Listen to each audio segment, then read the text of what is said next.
Close the doors of your mind. Close the gates of your mind. Close the gates of your palace, your ahal, your tent, your mishkan, your mikdash, your temple, your body, your eyes, your ears. Put your hand over your mouth, knowing that to walk in obedience to Yahuwah Elohim is to walk in his righteousness, and hear the rebuke of the wise and hear the song of a fool. For we are all understanding that we are all in his image and likeness, but as his children on the Arats, we ought to keep our words few. For today is a day of freedom. Today is a day that Yahuwah has given to us as the end of the Shabath, that we may cease from our works and our selfish self and our own mental thought process and our own mental cognitive understanding within ourselves, that we may be right upon the high place upon the wings of the wind, that he may feed us with our akla, our food, our braku kanaf halak ruach, that we may understand him who sits in the highest Shamayim. For as Yahuwah sits above all, and as the earth is below, so are his ways and his thoughts from our thoughts and our ways.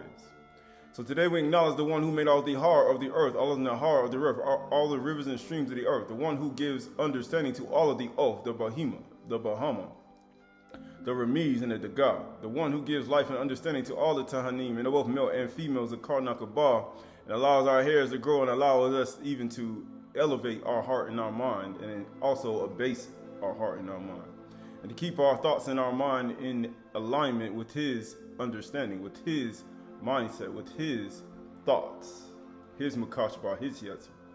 So as we move forward in his fear, and knowing that through his understanding we live and have our being, and through his understanding we are fed, and we have no lack. So this is the book of Yochanan, chapter 10, John chapter 10 and verse 18. John, Yochanan chapter 10 and verse 18.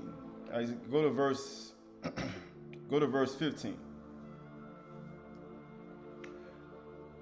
Verse 15. It says, just as the Father knows me, and I know the Father, and I lay down my life for the sheep. You see, like Yahusha, when he came to the earth from the highest Shamayim, he said, I lay down my life for Yahuwah's livestock. He laid down his life to protect what Yahuwah put in his trust. Because when Yahuwah trusts his son, he sent his son because he trusts him. And being that he trusts him, he trusted him with all his affairs on earth.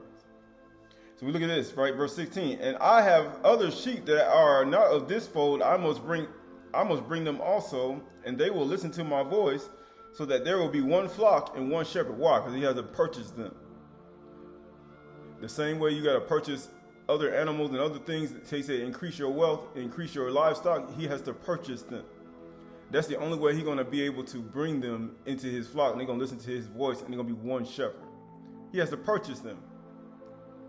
So there will be one flock and one shepherd.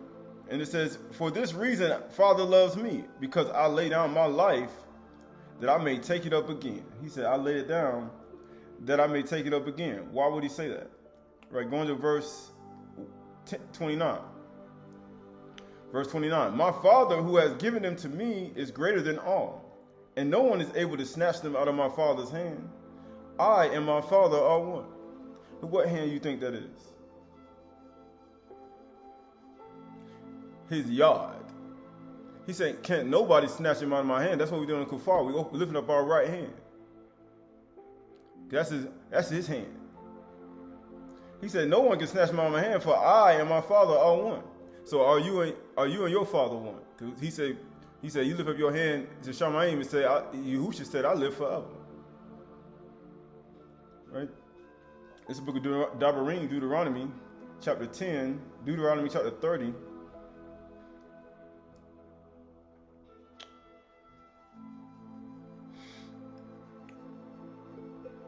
Deuteronomy chapter 30 and verse 15. Deuteronomy chapter 30, Devarim chapter 30, verse 15. It says, see, I have set before you today life and good. Right? Kayin good, right? And get what it says. Death and evil. He said, I set before you that. Death and evil. If you obey the commandments of Yahuwah your Elohim that I command you today, by loving Yahuwah your Elohim and walking in his ways, and by keeping his commandments, his statutes, his rules, then you shall live and multiply. Why do you think he said that? He said, other sheep I have out of this fold, them I must bring. It's going to be one fold and one shepherd. And guess what? He increased his father's house. He multiplied them. Right? Multiplication. Right? And guess what? And Yahuwah your Elohim will barak you in the land that you are entering to take possession. But if your heart turns away and you will not hear, but are drawn away to worship other gods and serve them, I declare to you today that you shall surely perish. Right? Why? Because when you start to look at yourself, he say, why? He said, if you do that, he said, you're going to surely perish. And that's the whole point, right? Go to Deuteronomy chapter 32, Dabarim chapter 32, verse 36. Deuteronomy chapter 32 and verse 36. Dabarim chapter 32 and verse 36. For Yahuwah will vindicate his people and have compassion on his servants, when he sees that their power is gone, and there is none remaining bond or free. He said, Yahuwah always like to get you to the point where you just completely weak. Well, you have nothing. But he says right here, then he will say, where are their gods, the rock in whom they trusted? Why? Well, that's what's going to happen to you. You're going to surely perish. You're going to come to poverty when you worship other Elohims. And it says, who ate the fat of their sacrifices and drank the wine of their drink offerings? He said, you worship other Elohims. Let them rise up and help you, and let them be your protection. Now you see why he was upset. It's just like a man in a relationship. He's upset. He said, let them be your protection. Because they called to him, he said, let them be your protection. But it says, see that even I am he, and there is none beside me. That's how you should understand. There is none beside me. Because once a woman get married, he said, ain't none beside me. There is no other man beside me.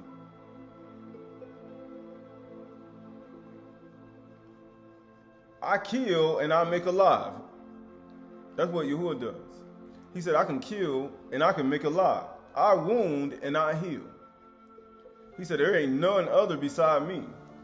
And there is none that can deliver out of my hand. Which hand you think that is? He said, there is none to deliver out of my hand. Dabarim 32, 39, right? That word for hand, Dabarim 32, 39. Deuteronomy 32, 39. That word for hand, let's get that right quick. And it says, that word for hand is going to be yad. Yeah, yad. Same hand that Yahusha said, they're not going to be able to, you can't, my father are one. You can't, no way you can take him out of his hand. His yad. Because it's important. He said, I don't need to know the 10th letter of the alphabet. He said, that's probably, you need to get it 10. Right? That's the only way you're going to know that you ain't going to be delivered out of his yad, his hand. And his name start with a yad. And guess what it says? Yeah. And it says, for I lift up my yad to Shany'ny. I lift up my hand again, my yad, and swear, as I live forever. So how you going to live forever and you don't keep kufar? How you gonna live forever? You don't believe on the 10th day that you had to take a lamb and kill it. You don't even. He said, "Behold the Lamb of Yahuwah who take away the sin of the world." Who you think that was? It says, "If I sharpen my flashing sword and my yad takes hold on judgment, I will take vengeance on my adversaries and repay those who hate me. And I will make my arrows drunk with blood, and my sword shall devour flesh, with the blood of the slain of the captives and the long-haired head, from the long-haired heads." Right? It don't matter if you got long hair, short hair, long locks, right? From the long-haired heads of the enemy. Rejoice with him, O Shamayims, bow down to him, all gods. That's why you don't want to worship no other Elohim. You say, I don't want you to have no Elohim before me. There is no other man before me. There is no other Elohim before me. Bow down, all gods. And that's why he told you, right? This is Psalms 82. This is Psalms 82. Actually, go. Bow down to him, all gods. Keep going.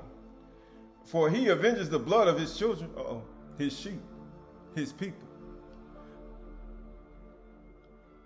and takes vengeance on the adversaries. He repays those who hate him and cleanses his people's land. Right, this is Psalms 82. Psalms 82 and 1. Psalms 82 and 1. Tehillim 82 and 1. Tehillim 82 and 1.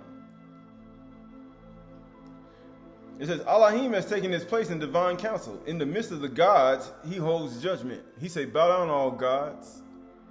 Now you see why you got to bow down. There is no Allah Elohim. He said, besides me, there is none. And guess what? And in the midst of the gods, he holds judgment, mishpat. How long will you judge unjustly and show partiality to the wicked? He said, how long? You know what he says? Selah. Give justice to the weak and the fatherless. Maintain the right of the afflicted and the destitute. But he said, I hold judgment in the midst of the gods. Then the way you treat people.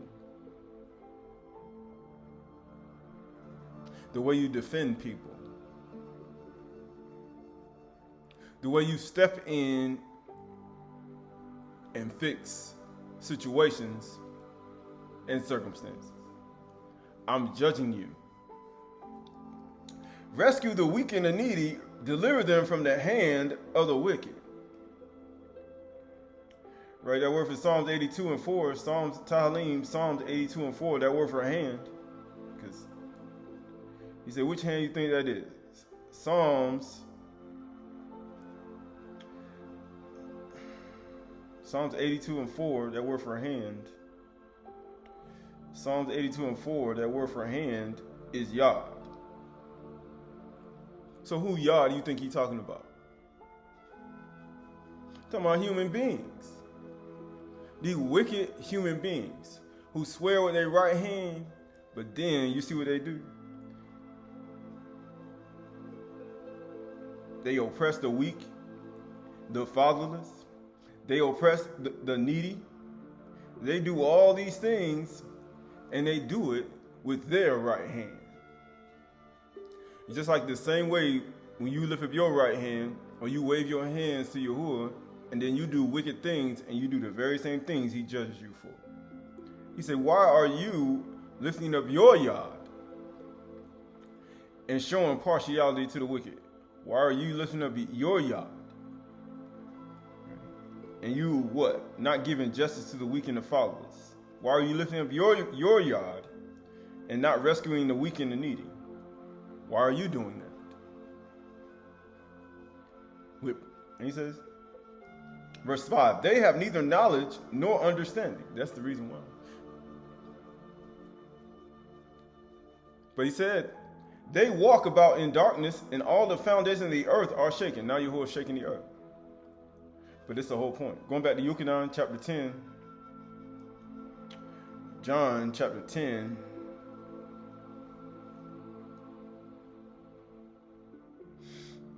John chapter 10, 29. John 10, verse 29. My Father has given them to me is greater than all, and no one is able to snatch them out of my Father's yard. He's like, he's greater than all of y'all. Bow down, all gods. But a lot of people don't want to be at Yahuwah's feet. They don't want to be at Yahushua's feet. He said, there's no way I'm going to bow to Yahushua Mashiach. But that's what he said. I and my Father are one. So if Yahushua said, I'm my Father are one, whose feet you think he's supposed to be bound to? The Yahudim picked up stones again to stone him. You know what they say? They were going to say that they want to stone him with stones. They want to kill him. That's what they want to do. When you start talking like this, they're going to kill you. Yahuwah's people don't like this type stuff. They never did. That's the only reason he keeps saying it. They never liked it. They never liked it from the beginning. They'll never like it, even when he come back. But he gonna make everybody do it by his malakhi. He gonna shake the earth. And it says, Yahushua answered, I have shown you many good works from my father. For which one of them you going to stone me?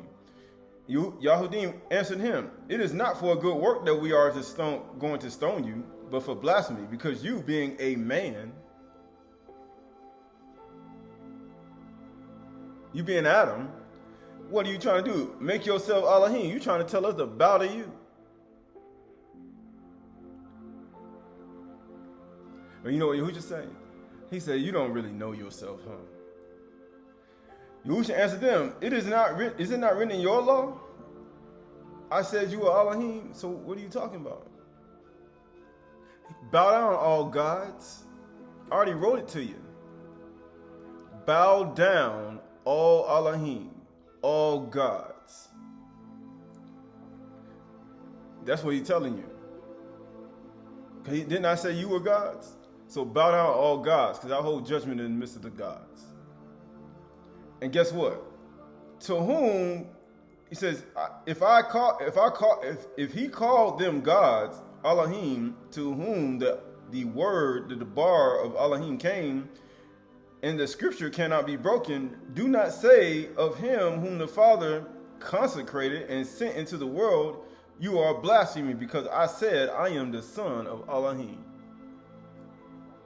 You know what happens after that? If I am doing the works of my Father, then do not believe me. If I am not doing the works of my Father, then do not believe me. He's doing the very same thing you just read. But guess what? But if I do them, even though you do not believe me, even though you do them, people still ain't going to believe what you're saying. If you follow Yahushua, they're not going to believe what you're doing. They're not going to believe it. Because the servant is no greater than his master. Even though you do not believe me, even though I'm doing everything Yahuwah said, but guess what? Believe the works, that you may know and understand that the Father, Yahuwah, is in me and I am in the Father. Right? He says, why you start there? Why? Because people still don't believe it.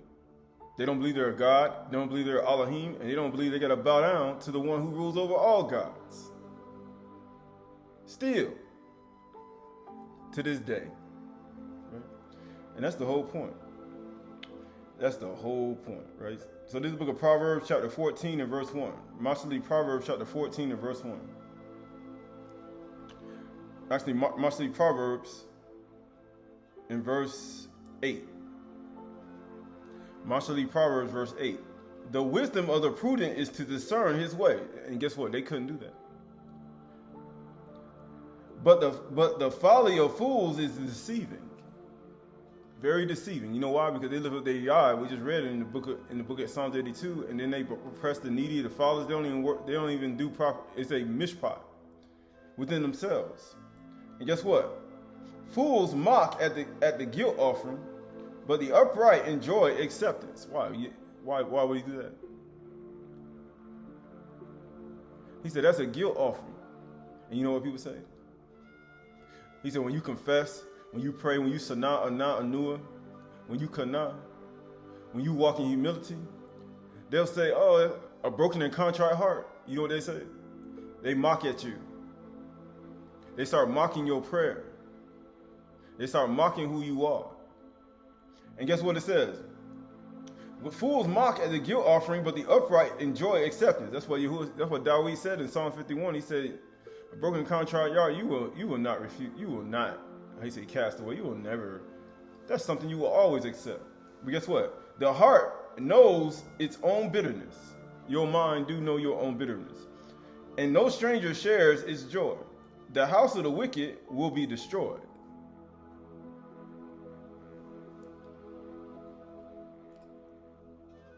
That's what he says. He said it's going to be destroyed. But the tent of the upright, the ahal, the mishkan, the midah, the ahal of the upright will flourish. Right, this is what I want. Verse 12. There is a way which seems right to a man or woman. Everybody has a right way. And they say, no, that's not the right way. It says the right way. But guess what it says? But the end is the way of death. It says, verse 13, even in laughter their heart may ache, and the end of joy may be grief. The backslider in his heart, in heart will be filled with the fruit of his ways, right? And a good man will be filled with the fruit of his ways, right? And that's the whole point. All right, so this is the book of Wisdom of Solomon, Wisdom of Shalama, Hakma Shalama, chapter 6 and verse 1. Wisdom of Solomon, Hakma Shalama, chapter 6 and verse 1. Hear therefore, Shema, O ye kings, rulers, Malakim. It says, and understand, learn, ye that judges of the end, ye that be judges of the ends of the earth. He said, you judge them. Why? Judge not lest you be judged. But guess what happens?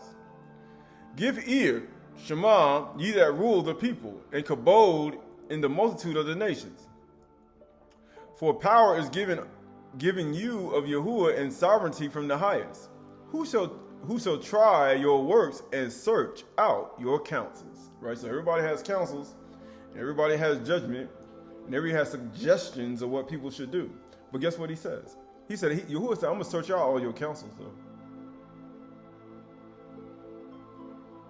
And he said, and that's how people found out if your counsel was a lie, a false, it was deceitful, or if it was there to set somebody up, cast them to fall into a ditch. So you can have a mocking fest or a laughing fest or something he say oppressing. Yeah, I'm gonna examine all your counsels. And guess what it says? Verse 4. Because being ministers of his Malkut, his kingdom, ye have not judged aright. How long will you show partiality to the wicked? And you know what he says? Nor kept the Torah, nor walked after the counsel of Yahuwah. He said, nor you walked after the counsel of Yahuwah, right? Horribly and speedily shall come upon you, for a sharp judgment shall be to them that are in high places, right? So there are many in high places, but mysteries are revealed unto the Anu. So how you get things revealed to you? There are many people in high places, in those seats. And get what it says. Verse 6, for mercy will soon pardon the meanest, but mighty men shall be mightily tormented.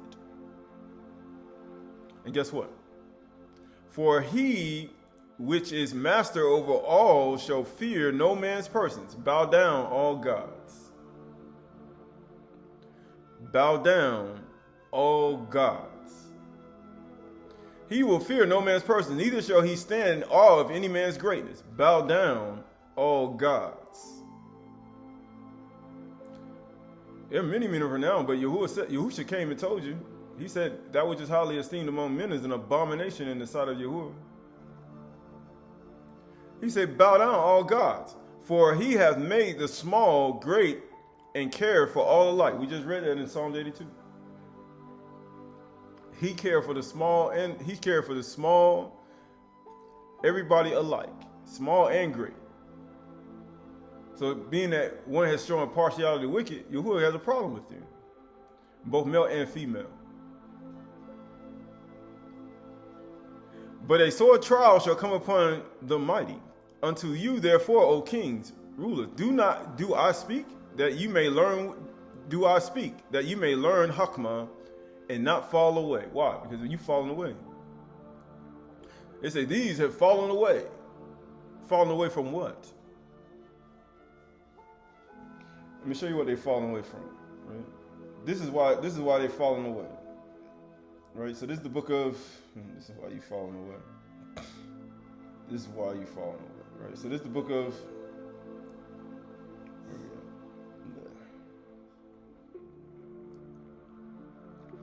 Right, this is the book of Galatians chapter 5 and verse 1.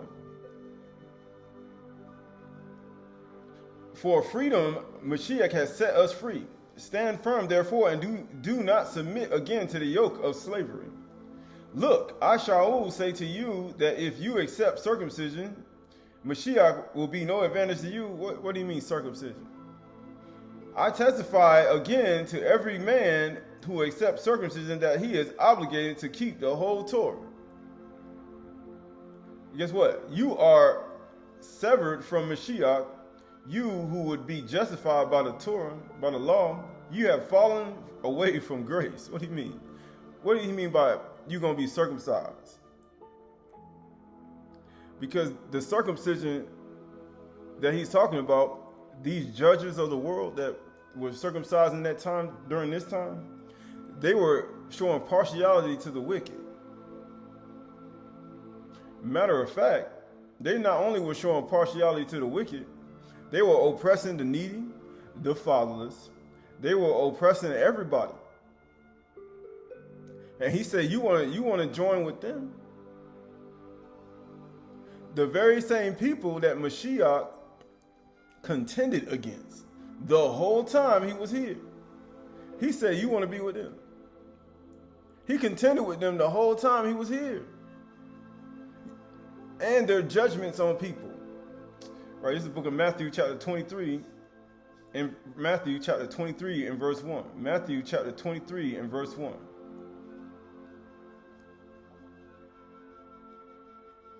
Matthew chapter 23 verse 1. Then Yahushua said to the crowds and to his disciples, the scribes and the Pharisees sit in Moshe's seat. So do and observe what they tell you, but do not do what they works they do. Yahushua was contending with these people the whole time. He said, what? So you're going to contend with, you're going to be with Mashiach, and you finna join the Jews, the Yahudim who killed, because that's what he say, circumcision. They put circumcision in the translation. But he's literally saying you're going to join the Yahudim who judge the way they do and the way they operate. He said, Mashiach going to profit you nothing. What are you trying to be with him for? He went against everything they were saying and the judgments they were giving on people. And he says, but not the works they do, for they teach, but do not practice. All the things that they tell you, when you talk about practicing, they don't even do what they actually say. They are actually opposite. He said, Mashiach going to profit you nothing if you join the circumcision. He said, you join the Yahudim who don't believe, who ain't circumcised in heart. That's what he was saying. They weren't circumcised in heart. And you know what it says? They tie up heavy burdens hard to bear and lay them on people's shoulders. How long? Why are you doing that for? They oppressing people and not willing to move them with their finger. Yahuwah move, you know what Yahuwah do? He put his finger down with a whirlwind and move your whole house. Matter of fact, Yahuwah say, you know what, I'm gonna lift it for you. I'm gonna break their whole city in two and split the whole temple in two. That's how Yahuwah look. That's how, if they don't want to lift a finger, I'm gonna split their whole temple in two. Being that they got that big old temple, I'm gonna shoot an earthquake and split it in two, and then no more burdens for you anymore. That's how Yahuwah is. And guess what? And that's what he told them they're going to do in Psalms 32. He said, bow down all gods. But they themselves are not willing to move them with the finger. They do all their deeds to be seen by others. For they make their phylacteries broad and their fringes long. And they love the place of honor in the feast and best seats in the Aydah. And greetings in the marketplaces and being called teacher by others. That's all they do. They don't be doing absolutely nothing. And you know what they say? For you have one teacher, and you are all brothers. Right, because that's what he was trying to get them to understand. That's what he's trying to get them to understand. That's why he said, why would you want to be with, why, hold up. Mashiach going to profit you nothing. What are you going, it's not going to profit you. Right? If you want to be with the Yahudim that he was contending against, he said, this ain't going to profit you nothing, because he testifies that all their works are evil. Everything they did was evil. He was testifying that all their works were evil. Right? This is verse 5, Galatians chapter 5, verse 4. You are the servants, you are servant from Mashiach. You who would be justified by the Torah, the law, you have fallen away from Khan. For through the Ruach, by Amunah, we ourselves eagerly wait for the hope of righteousness. For the Mashiach Yahusha neither circumcision nor uncircumcision counts for anything, but one Amunah working through love. Why? Because when you look at circumcision of the flesh, And then you look at circumcision of the heart. And then you look at uncircumcised in heart and uncircumcised in flesh.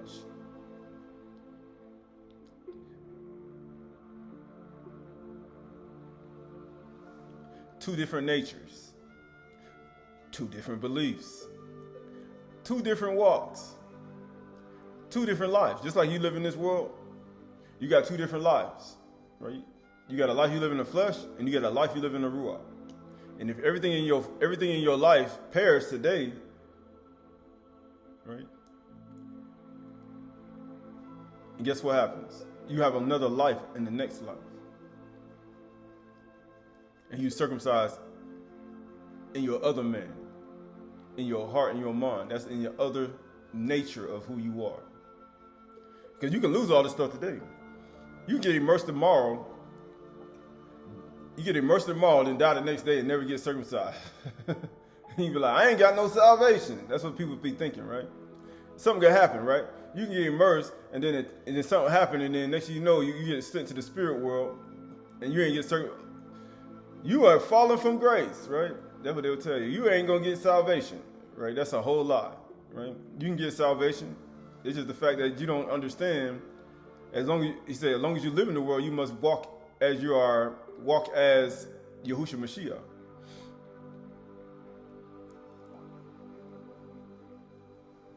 Right? But a lot of people think that they're going to be saved by that, but it's not going to be their whole safety when it comes to their judgment.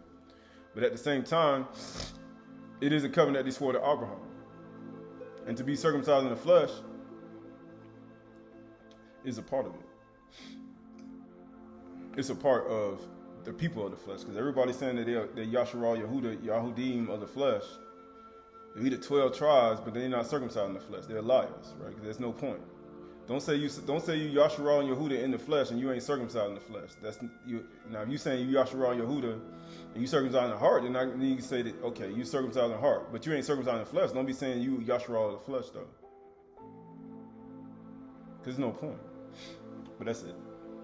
It says, for in Mashiach Yahusha, neither circumcision nor uncircumcision count for anything, but one Amunah working through love. You were running well. Who hindered you obeying the truth? So what's the truth? That righteousness, that everlasting righteousness, that Torah is the truth. What do you mean the truth? The truth of the understanding of Yahushua Mashiach. The truth of obeying Yahushua Mashiach's teachings. Because the Yahudim and Yasharal will not obey Yahuwah's teachings. Even after today, even today, we talking about 2025 AD, men have getting circumcised in the flesh and they still refuse to keep Yahushua Mashiach's teaching. They got a problem with it. It's hard for them because they are the flesh. They not circumcised in heart. They circumcised in the flesh, and ain't nothing wrong with that. But if you ain't circumcised in heart, there ain't no way in the world you're gonna get salvation. No, there you won't get it.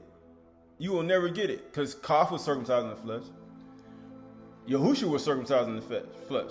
Yahushua was circumcised in the flesh, but they were missing one thing.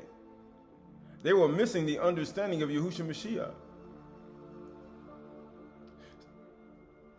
Then once they got that, then they understood. Man, we circumcised in the flesh and heart. Man, we true Yasharal. We true Yehuda.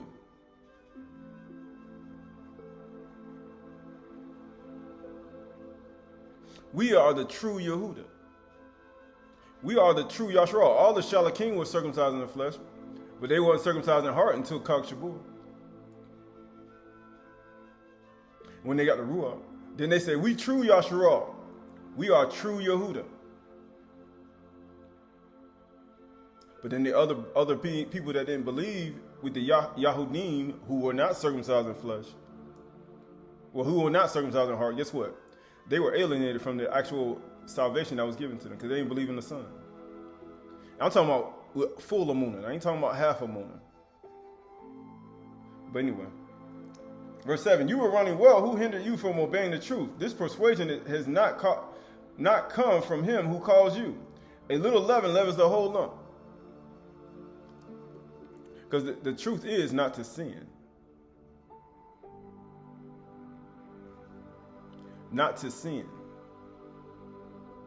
Because the people that were circumcised in the flesh still are committing sin. They still are not loving their neighbor as they love themselves. They still hate each other.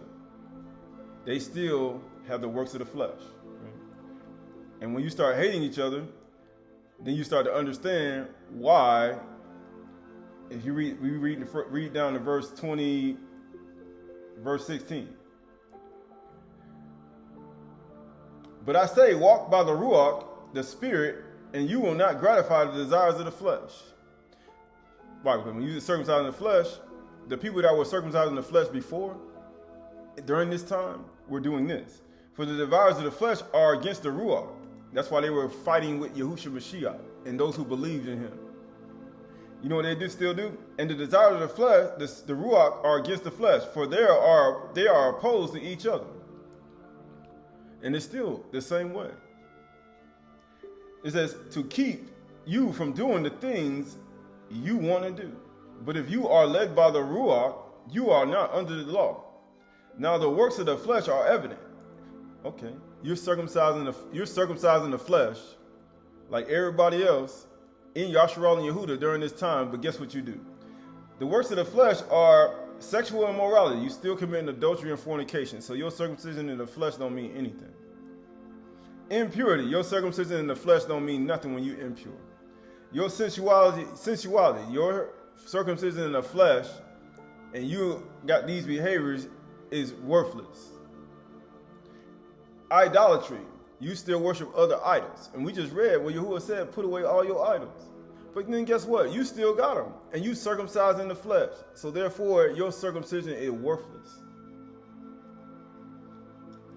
Sorcery. You practice witchcraft and sorcery. You circumcised in the flesh, and you still got the iron of Mizraim. You still got Osiris on your neck. Your circumcision is worthless. You care less. And guess what? Enmity. You got hatred. Mutual hatred. You got hatred on the inside of your heart. And you circumcised in the flesh. That don't mean anything. That stuff don't mean nothing. That's what Shaul was trying to get you to understand.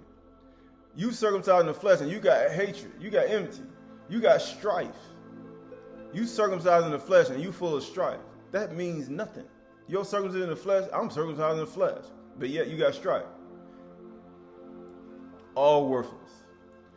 Jealousy. You jealous and envious of people. And you circumcised in the flesh. Your circumcision is worthless. Right?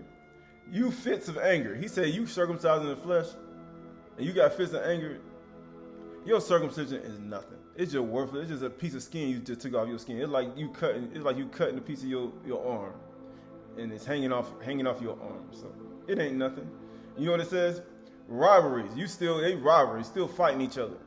Still trying to be better than somebody else. Monopolistic competition. Bunch of people in the same field, fighting each other in the same field, just one little thing different than the other. Monopolistic competition, rivalries, dissension, divisions, right? Envy, drunkenness. You drunk, you got an alcohol addiction, and you circumcised in the flesh. Your circumcision is worthless. Orgies, you on orgies, right? Men with men, women with women orgies, men and women orgies, right? You got imagination running wild, and guess what happens? Your circumcision ain't worth nothing. It's all worth it. And things like these, and things you know that are just like that under the same umbrella, he says, I warn you, as I warned you before, that those who do such things will not inherit the kingdom of Elohim, even though you circumcised in the flesh. You circumcised in the flesh and you're doing this. Your circumcision is worthless. It's all worthless. And you know what they're going to do? They're going to boast about it after they do it. And guess what it says? And that's the whole point. And I warn you, as I warned you before, that those who do such things will not inherit the kingdom of Elohim. Because that's what he said. We just read it in the book of Sirach. Or he said, Wisdom of Solomon. He said, because you being ministers of Yahuwah's kingdom have not judged all right. You ain't even judging properly. Y'all got the circumcision in the flesh, but you ain't judging right.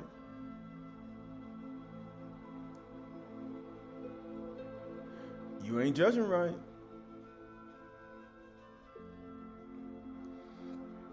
And guess what it says? But the fruits of the Ruach is love. We just read about it. He said, man, every one man and woman going to eat the fruits of their way. Is ahab. That's the fruits of the Ruach. Simcha, joy, peace, shalom, patience, arak, kindness, kasid, goodness, ta'od, faithfulness, amunah, gentleness, anu. Self-control. Against such there is no law. He said, man, ain't no law against that. Ain't no law against that. You could be uncircumcised in the flesh for 2 days. And then you leave this earth and you never got circumcised in the flesh. And you did all this. Guess what? But if you circumcised in the flesh and you ain't do none of these things and you don't got these in your heart, these 9 things, and guess what happened? And you ain't performed them, you been worthless. Just a worthless circumcision. It's worthless. And of course, this is 2,000 years ago. It's 2,000 years later and people still struggling with it, right? And you see how hard it is. It's not easy. They say it's easy. No, it ain't. And guess what? And those who belong to Mashiach have crucified their flesh with its passion. So they crucified their circumcision like Abraham. You know, how you crucify your circumcision? You know, you get circumcised in the flesh. How you crucify your circumcision in the foreskin? I'm going to crucify my circumcision in my foreskin. No. He's talking about your behaviors that you do in your body, in this flesh, this body. You have crucified the flesh with its passions and desires. Because passions and desires and everything you have in your natural man, circumcision of the flesh, like how you say you cut your foreskin off, ain't going to get rid of it. You cut your toe, you lose a toenail. Does that get rid of your hatred? Does that get rid of your strife? Does that get rid of all the things that people do? No, it doesn't. If you cut your toenail, it's going to hurt and you lose it. I got hatred. You still got hatred though. You still got idolatry. So what good is that? So therefore, all of it is worthless if you don't do all of it.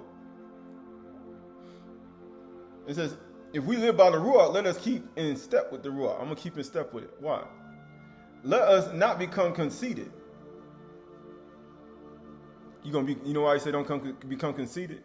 Because you're going to be just like those people circumcised in the flesh, and they conceited about who they are and what they are, and saying they Yasharal in the flesh, but then by the Ruach, they Yasharal of Satan. They are the Ruach of Satan. They get conceited because they are the Ruach of Satan now. Because now you got all the circumcision, but then you doing everything according to the flesh, so you are a spirit of Satan. You act just like the devil, Satan, and you circumcised in the flesh. You get conceited. Provoking one another. That's all you're going to do. You're going to provoke each other to do what? Envying one another to do the same thing the circumcision was doing, the Yahudim, and that's why they killed Yahusha, because they were envious and jealous of him because he said he was a God. And you need to bow to this Elohim and bow down all gods, because you ain't walking like I told you to. Because you got to bow down. Knew. Because true Yasharal got the fruits of the Ruach. And they circumcised in the flesh.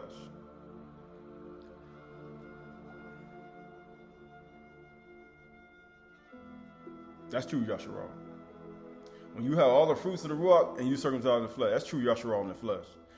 True Yasharal in the flesh ain't the ones in the flesh that's boasting about who they are and all these things, and they got all these fruits of the hatred and jealousy and envy and divisions and drunkenness and order. That ain't true Yasharal in the flesh.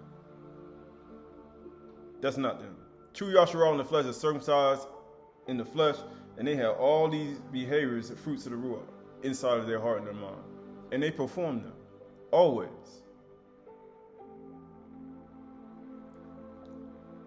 Right. There is a better way, all right? Going back to Wisdom of Solomon, chapter 6 and verse 7. For he which is master over all shall fear no man's persons, neither shall he stand in awe of any man's greatness. For he hath made both small and great, and care for all alike. So who are the great people? Yasharal circumcised in the flesh. Who are the small people? The uncircumcised people. You know, the ones who ain't circumcised in the flesh, But he cared for everybody. But guess what he says? But a sore trial shall come upon the mighty. Unto you, therefore, O Malachim, kings, do I speak that you may learn? Do I speak that you may learn wisdom and not fall away? Because you falling away. If you circumcise in the flesh and your ruach, man, is evil. It's like you putting on all these clothes. You know how you put all these clothes on? These clothes that the people declare themselves to be something. Like head wrap, clothes, dresses, the fringes. All these clothes that people be putting on, making themselves look good. But on the inward, man, they just evil as raw. All they be here is the fruits of the works of the flesh. It's all worthless. He said, you might as well uncircumcise all them clothes. You might as well just cut all that stuff off. Tear it all off. There's no point in you wearing it. What's the point? It's like circumcision. That's like circumcision. You had all those clothes on. You're like, man, let me take all this stuff off. Let me get my heart and my mind right. Why? Because there's no point. Circumcise all that clothes off, all them clothes off. That stuff don't mean nothing. It's circumcise it. Cut it off. It don't mean anything anymore. Like, what's the point? You got everything of the flesh, but then you got all them clothes on. It means absolutely nothing. You're wasting money. You're literally wasting money. You're wasting currency on things that are worthless. And get what it says. Unto you, therefore, O king, do I speak that you may learn Hakmah and not fall away. You falling away if you do that. You don't even know it. For they that keep Kudash holily, that's what it says. For they that keep Kudash holily, that's sacred. Keeping Kudash sacred. You know how you keep something sacred? He shall be judged Kudash. If you keep it sacred, this is like a sacred thing. Like wearing things and presenting things and having a pure heart and a mind, like the fruits of the Ruach, that's sacred. And they that have learned such things shall find what to answer. You're going to always think on something good. You're always going to find what to say. Wherefore, set your affections upon my words. He says, set your affections on my words. Desire them that ye may be instructed. Why? He said that you may be instructed. Right, verse 12. Wisdom is glorious and never fadeth away. Yea, she is easily seen of them that love her, and found of such that as seek her.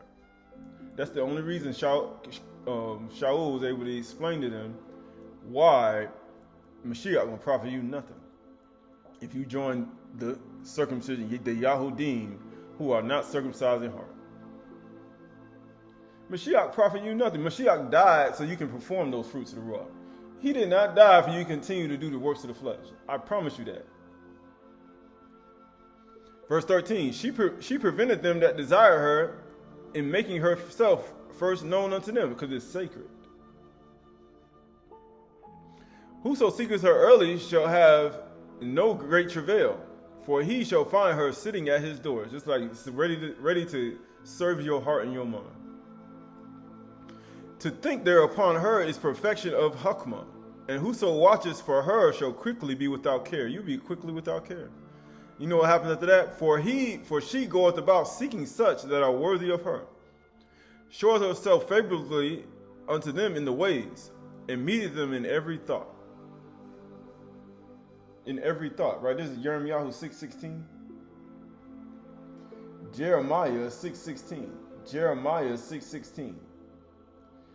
It says, thus says Yahuwah, stand in the roads and look, and ask for the ancient paths, where is the good way is, and walk in it, and find rest for your souls. Why? They ain't gonna. What do you mean the ancient way?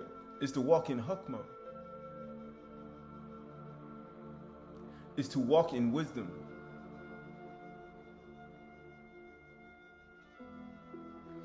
Because what's more ancient than that? You know what they say? The ancient way. There was a way before Abraham came on the scene.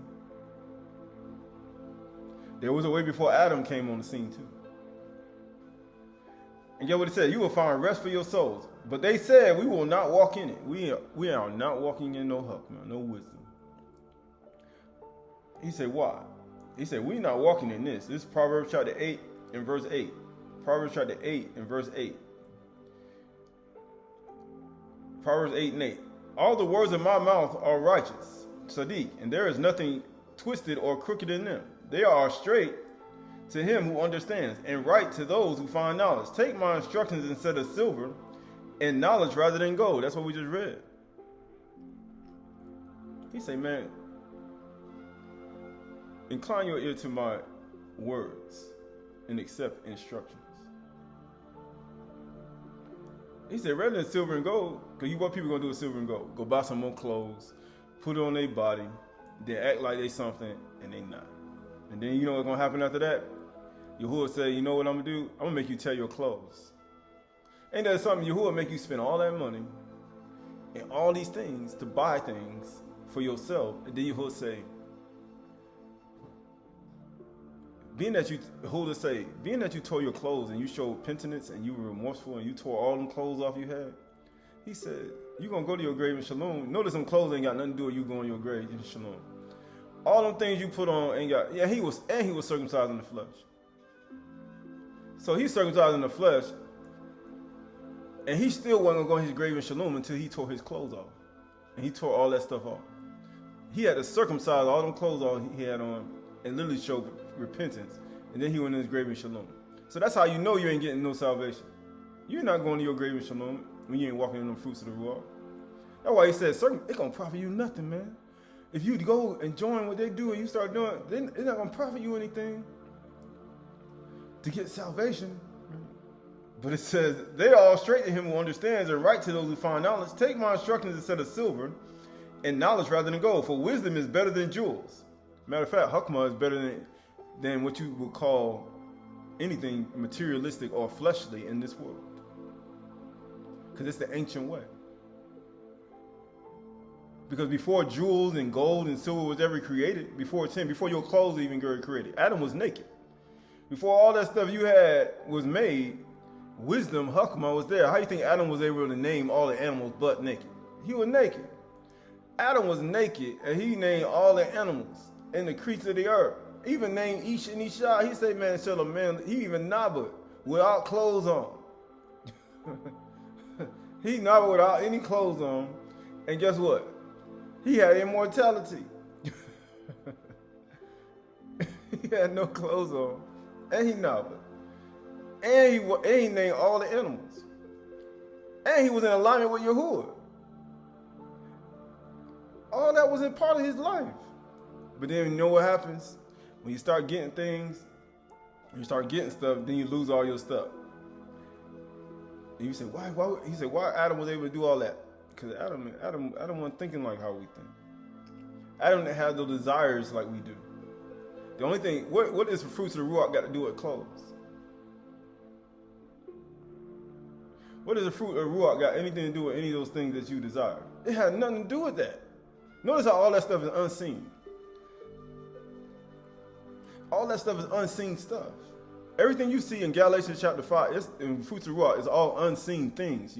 It's all unseen. It's sacred. It's something that's really sacred. It's like a sacred behavior that's inside of your heart and your mind. It's very sacred. People have no idea. And it says right here, they are straight unto him who understands and right to those who find knowledge. Take my instructions instead of silver and knowledge rather than gold. For wisdom, hukmah, is better than jewels. And all you may desire cannot compare with her. Crucified, he said, they have crucified their passions and desires and guess what he did? And crucified the flesh with its passions and desires. That's what they done. That's what Galatians was trying to tell you. You know what happens after that? I, hukmah, dwell with prudence, and I find knowledge and discretion. The fear of Yahuwah is hatred of evil. And now you see why. Why you say fear of Yahuwah, hatred of evil? Pride, arrogance, and the way of evil, and perverted speech I hate. That's why I say don't become conceited.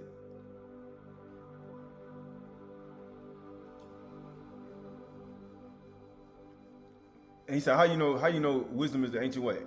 Verse 22. Yahuwah possessed, verse 22, 8:22.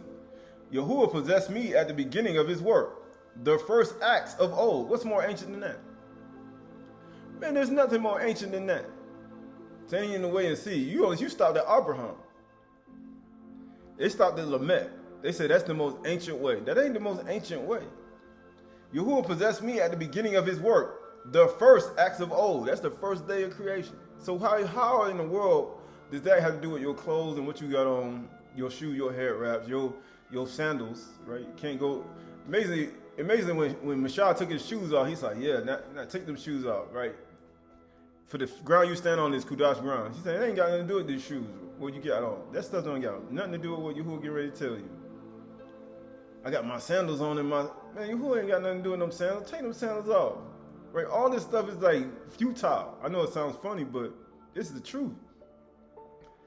And it says, granting an inheritance to those who love me and filling their treasures, right? I say, my fruit. That's what it says. Yeah.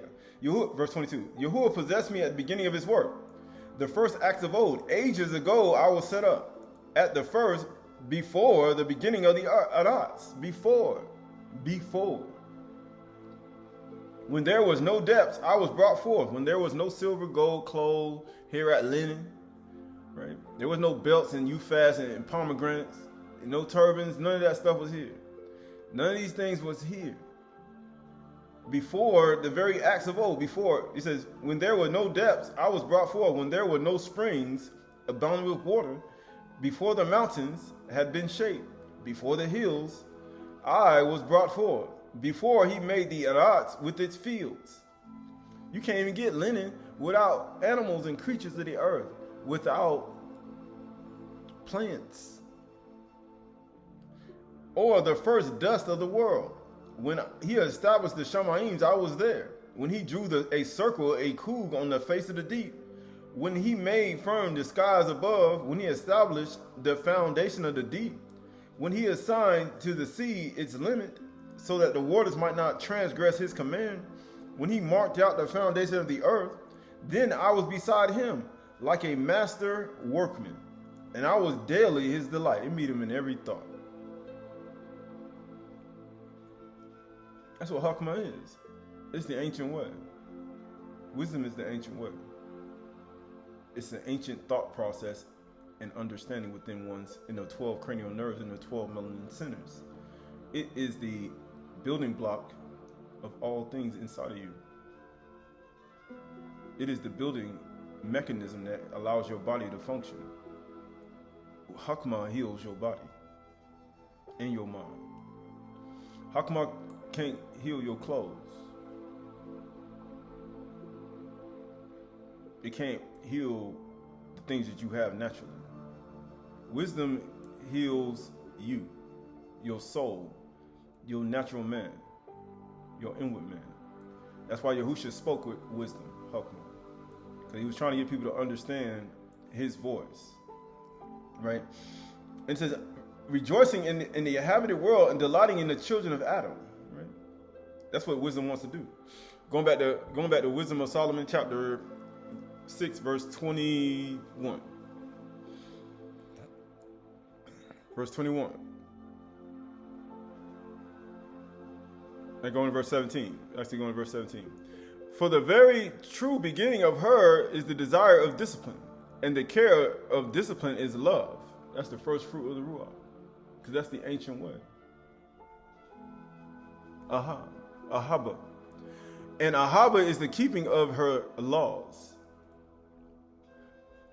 And giving heed unto her laws is assurance of incorruption.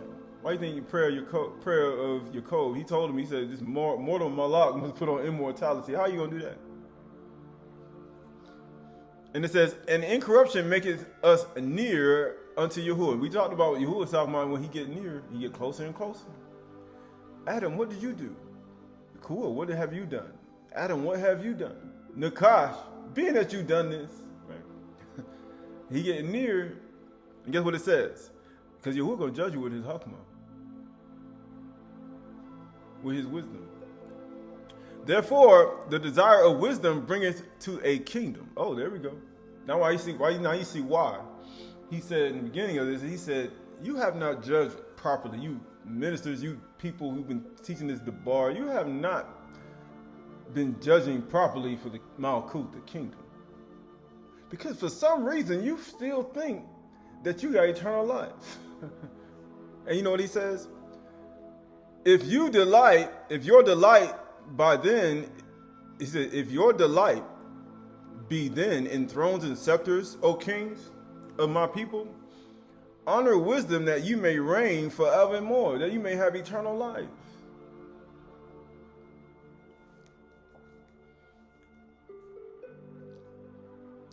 Because what was in the beginning before the earth even was? Wisdom. Hakmah. How you think Yahuwah made everything? You already created a song?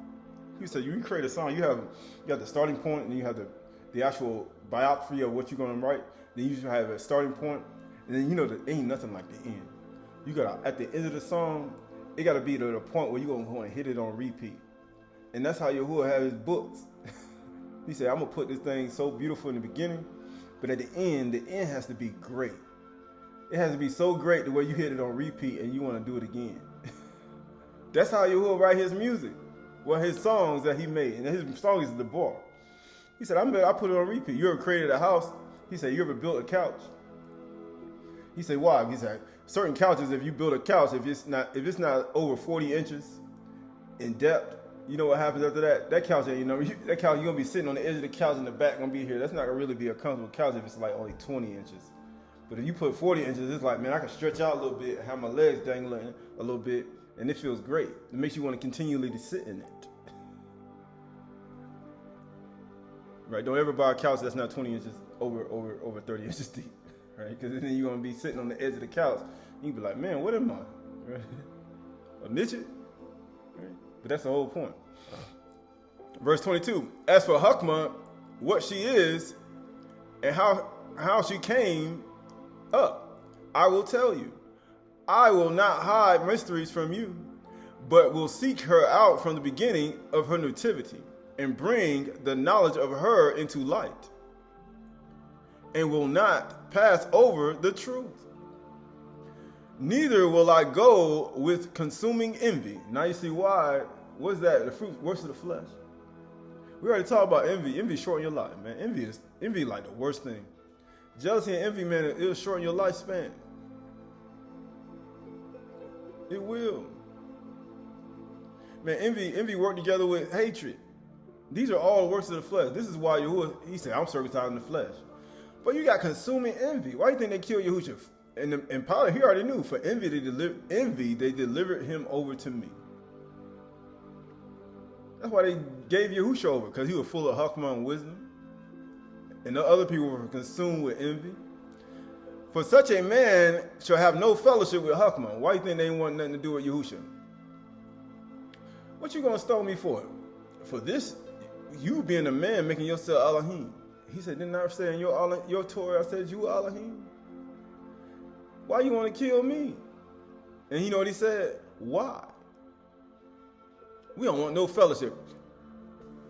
If Mashiach is in you, right? You know how they say. Here we go. This is the book of, you know how they say. Right. And this is the whole point of this. This is the whole point of this stuff. This is Aleph Yehukanan. This is why consuming envy don't want nothing to do with anything when it comes to people. He said, why is envy? Because envy is a very deadly thing. People have no idea. Cain pretended to be humble and wanted to spend time with Abel.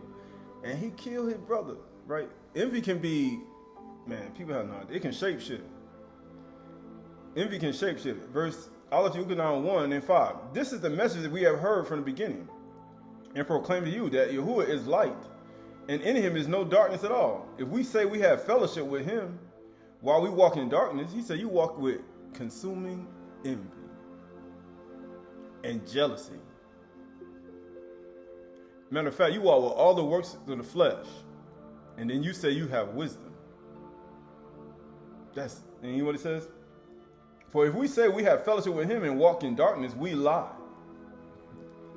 and do not practice the truth. Now you say, who have what?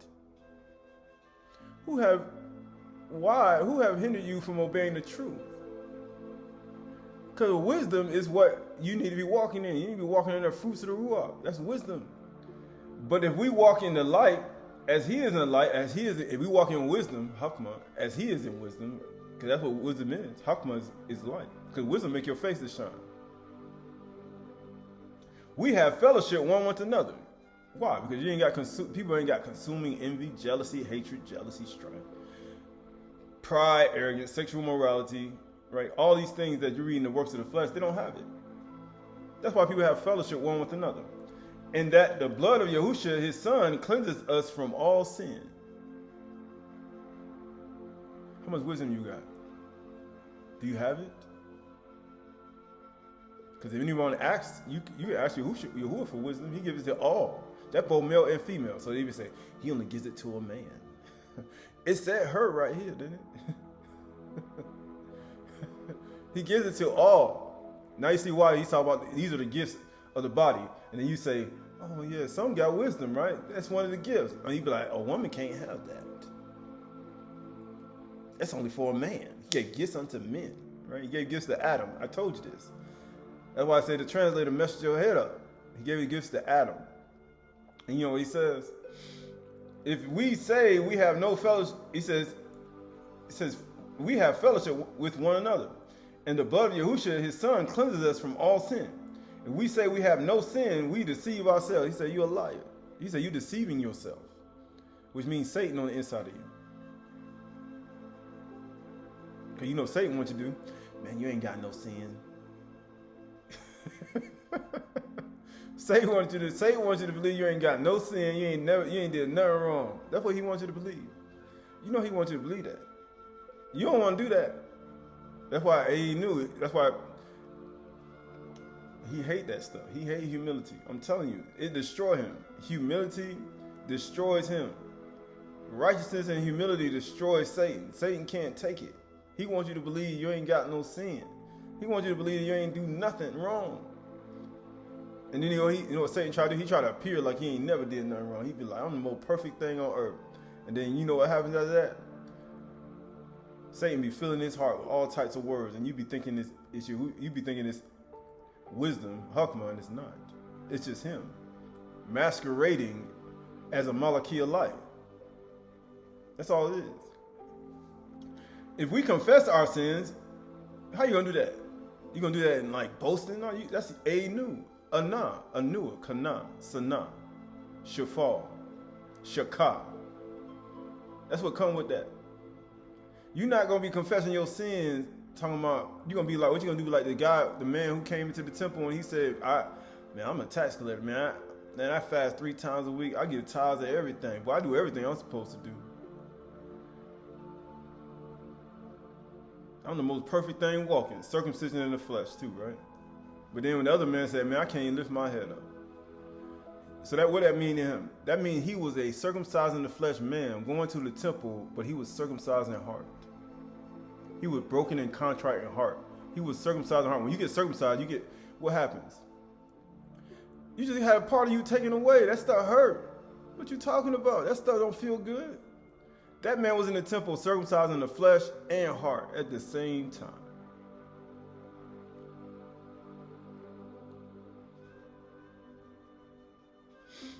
He was. If we confess our sins, he is faithful and just to forgive our sins and cleanse us from all unrighteousness. If we say we have not sinned, we make him a liar and the word is not in us. He said, you make him a liar. You know what the people say? I ain't never did nothing wrong. I ain't never, look at me. And then you're going to find yourself, man, you are Satan. You Satan. Because Satan don't want you to think you're doing wrong. Why do you think Yahushua came on the scene? You are your father, Satan. How come you don't understand what I'm saying? How come you don't understand my wisdom? Because you are your father, Satan. That's the whole point, and people don't even understand it. Right, so this is the book of Matthew.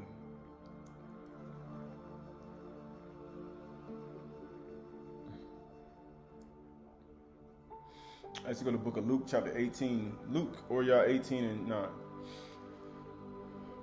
Luke 18:9. And he told this parable to some who trusted in themselves that they were righteous, right? You know, they say trusted in yourself. You block yourself in your heart. You hear the words of, he said, you hear the words of Yahuwah, and you say, you barak yourself in your heart. He said, I ain't never did nothing wrong. I ain't got no sin. Neither was deceit found in my mouth, ever in my life, right? And he say, you're a liar. And you say, nah. I said, then you really have no idea. He also told this parable, some who trusted in themselves that they were righteous and treated others with contempt. Two men went up to the temple to pray. The Mishkan, the Aydah, right? One a Pharisee and the other a tax collector. The Pharisee standing by himself, prayed thus, Elohim, I thank you that I am not like other men, extortioners, unjust, adulterers, or even like this tax collector. I fast twice a week and give tithes of all that I get. Right? I keep all the Torah. You see that? Boy, I be pulling this thing out, boy. Boy, I ain't got none of them works of the flesh. Adultery, you know, adultery. That was one of sexual morality, right? Unjust, right? Extortioner. But he says, I fast twice a week and I give tithes of all I get. So what he's saying right here, I ain't got no sin. He said, I ain't got no sin. What you talking about? No sin. That was literally what he's saying. I ain't got no sin. So what you who are looking at him like? You a liar. You a straight up. What do you think the day of judgment gonna be like? You know how many people gonna come up there like this? I gave all that I had. I gave billions of dollars here. I gave 100,000 here. I gave 10,000 here. I did all these things. I've never committed sexual morality. I was never unjust. I was never an extortioner like my pastor was. You know how to say? I ain't never steal any money from people and buy myself a jet. You know how people say? I ain't never do none of the stuff they did. And you know, that's what most mainly, those are major things that people see.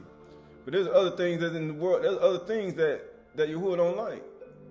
And you know, he says, I fast twice a week and give tithes all I get. But the tax collector standing far off would not even lift up his eyes to Shany'ny. I told you Aydah was right. Aydah said, even though you're in the right, don't even lift your head up. I'm trying to tell you, Job was like, man, don't even lift your head up. Don't do it. Don't you do it. Standing, you know what he said? But he said, but the tax collector standing far off would not even lift up his eyes to Shany'ny, but beat his breast, saying, Elohim, be merciful to me, a sinner. Because he didn't want to make Yahuwah a liar. He didn't want to make Yahuwah a liar, his son a liar. He said, I want to make nobody a liar. This Pharisee just made Yahuwah a liar. And you know what he said? He said, I tell you, this man went down to his house justified rather than the other. These men were both circumcised in the flesh too. But then you see one person circumcised in the flesh just as arrogant and conceited and thinking he's somebody. And then you had the other person who was circumcised in the flesh who was Aydah, Anah. He said, you're going to go to your grave in shalom.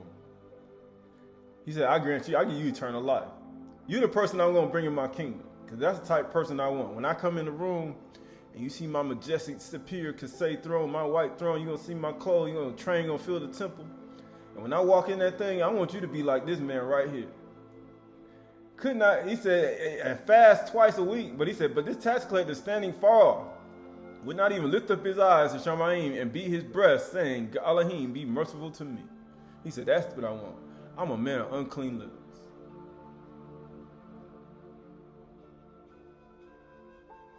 When Moshe heard what Yahuwah said, Yahuwah great in power, forgiving sin, transgression, and iniquity, and nobody clearly guilty, man, he said he immediately hit the ground. He said, I want him in my kingdom. That's what I want. They heard my announcements. They heard my announcement of who I am and what I am and how I am and my character. Yeah, that's what I want. I want that person in my kingdom. People say, why you think he said Satan came to dispute about the body of Messiah? He said, Yahuwah rebuke you, Satan, because Satan wants you, man. People have no idea. He wants your body. He wants you. Satan wants you, man. That's why he said, Satan don't want me. Yeah, he do. He said, you ever never had nobody want you in your life? Man, nobody want to marry me. I know somebody who do. But Satan want to marry you, man. Satan wants you to be his lover. And guess what? He'll come get you now. He wants you now. He said, who will rebuke you, Satan? Right? Because Satan, that's all Satan wants. He wants you to be like this Pharisee right here. And guess what? Allah ain't be merciful to me, a sinner. I tell you, this man went down to his house, his body justified rather than the other. He said, he went there justified in you. For everyone who exalts himself will be humble. I told you. He coming to get you. Don't say it. He coming to get you now. But the one who humbles himself will be exalted. How you think you're going to get up in eternal life? I mean, how do we get here? We got to get out of here. But it says, verse 22, going back to Wisdom of Solomon 6, verse 23. Neither will I go with consuming envy, for such a man shall have no fellowship with wisdom. But the multitude of the wise is the welfare of the world. Now you see why you need it. That's why we got to be a multitude. Harmon. The voice needs to be like a sound of a mighty multitude, a harmon of wisdom.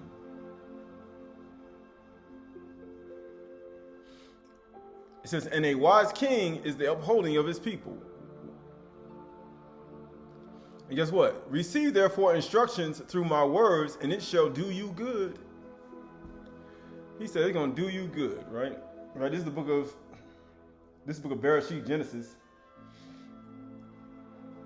This is the book of Genesis.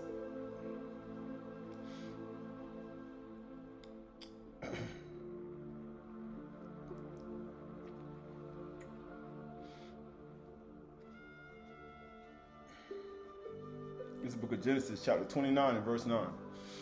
Book of Bereshit, chapter 29 and verse 9. Actually, 29 and 4. Bereshit 29 and 4. Yaqub said to them, my brothers, where do you come from? And they said, we are from Haran. And he said to them, do you know Laban, the son of Nahor? Then they said, we know him. And he said to them, is it well with him? They said, it is well. You guys see how people communicate? It is well, man. And you know what he says? And see, recall, his daughter is coming with the sheep. And he said, behold, it is still high day. Right? It's still noon. He said, it is not time for the livestock to be gathered together. He said, it's not time yet. But guess what? It says, water the sheep and go and pasture them.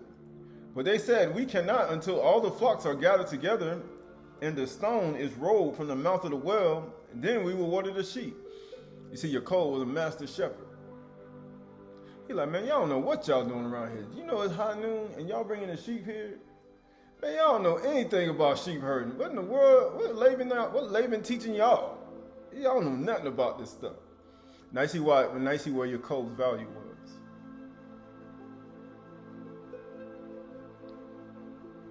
Now you see where his value was. You know why? Because he now looking at them. They need a little help around here. That's what he's literally saying. He saw his value and he said they need some help around here because they don't know how to herd no sheep whatsoever. Look at this. It's noontime. Y'all bringing the sheep. What's you worrying? You supposed to do that evening time.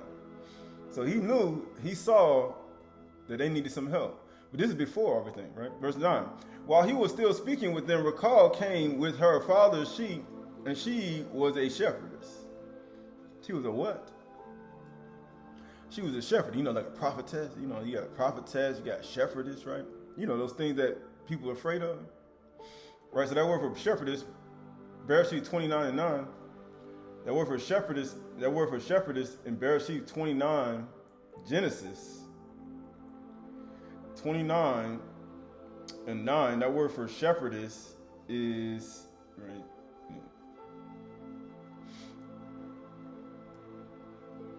let's see, that's how she is.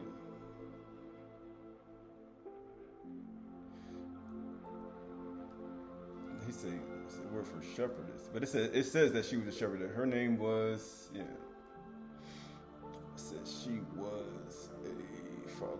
She came with her father's Sion, right? But it says, let me see, yeah, that's not what it says. Yeah, it just says she was a shepherdess because she came with her father's sheep, his Sion. So being that she had her father's sheep and he was leading them, his Sion,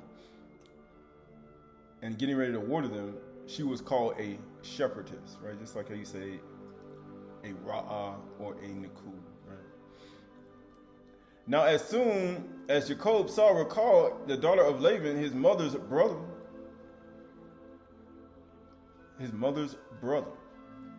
the daughter of Laban, his mother's brother, and the sheep of Laban, his mother's brother, Yaqub came near and rolled the stone from the well's mouth and watered the flock of Laban, his mother's brother. He said, "That's my mother's brother." You know how it is. He said, "We family, right?" I saw you bringing the sheep. I saw you walking. Y'all need a little help, so I'm gonna roll back the stone. I can see y'all don't know how to herd any sheep around here. Matter of fact, you don't know how to take care of anything. And then you got Rachel coming here at noon with leading the sheep to water them when they should do it at evening time. And then you got no. I'm gonna roll back the stone too, just so you can water your sheep as well. Now you see the type of mindset Yaqub had. He was looking to help something. He was looking to do something. Then Yaqub kissed Rachel and wept aloud. Right? He said he did what? After he did all that, he kissed her and wept aloud. He said, "What do you mean he kissed her?" That word for kiss is nashak. It means the idea of fastening up, the kiss, literally. And he said that word for wept is bakar. It said he bemoaned, he wept. Right? Because remember, he went there for what? To find him a nisha. That's why he said, "I'm going to go to my father and give me a nisha," right? That's what he said. And Yaqub kissed Rachel and wept aloud. And Yaqub told Rachel that he was her father's kinsman and that he was Rebekah's son, his mother's brothers. You know, I'm Rebekah's son. You know, the brother of your father. And she ran and told her father. And as soon as Laban heard the news about Yaqub, his sister's son, he ran to meet him and embraced him and kissed him and brought him to his house. And Yaqub told Laban all these things. And Laban said to him, "Surely you are my bone and my flesh." Bone of my bone, flesh of my flesh. He said, "You my bone and my flesh. What do you think you are?" He said, "You my bone and my flesh." And you know what he says? He said, "Surely you are my bone and my flesh." And he stayed with him a month. He said, "Man, you stayed a month? That's a whole month, right? That's 30 days. And then Laban said to Yaqub, "Because you are my kinsman, should you therefore serve me for nothing?" So he stayed there for a month, and he wasn't doing nothing. He was just sitting around chilling on the couch, chilling. No, he was helping. He's like, "Man, y'all let me take care of your sheep. Let me roll back the stone. Let me help water the flock. Let me do some stuff around here."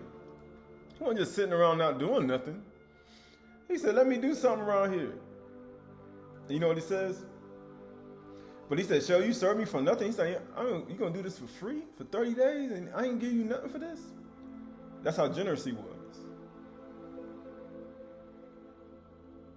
And guess what he says? "Tell me, what shall be your wages be?" He's like, "Please tell me how much you need me to pay you." So that means he did some stuff, man. You know he did some stuff that required some money. Now Laban had 2 daughters. The name of the older was Leah, and the name of the younger was Rachel, right? So he had the older one was Leah, and the younger was Rachel. And Leah's eyes were weak. But Rachel was beautiful in form and appearance. And guess what?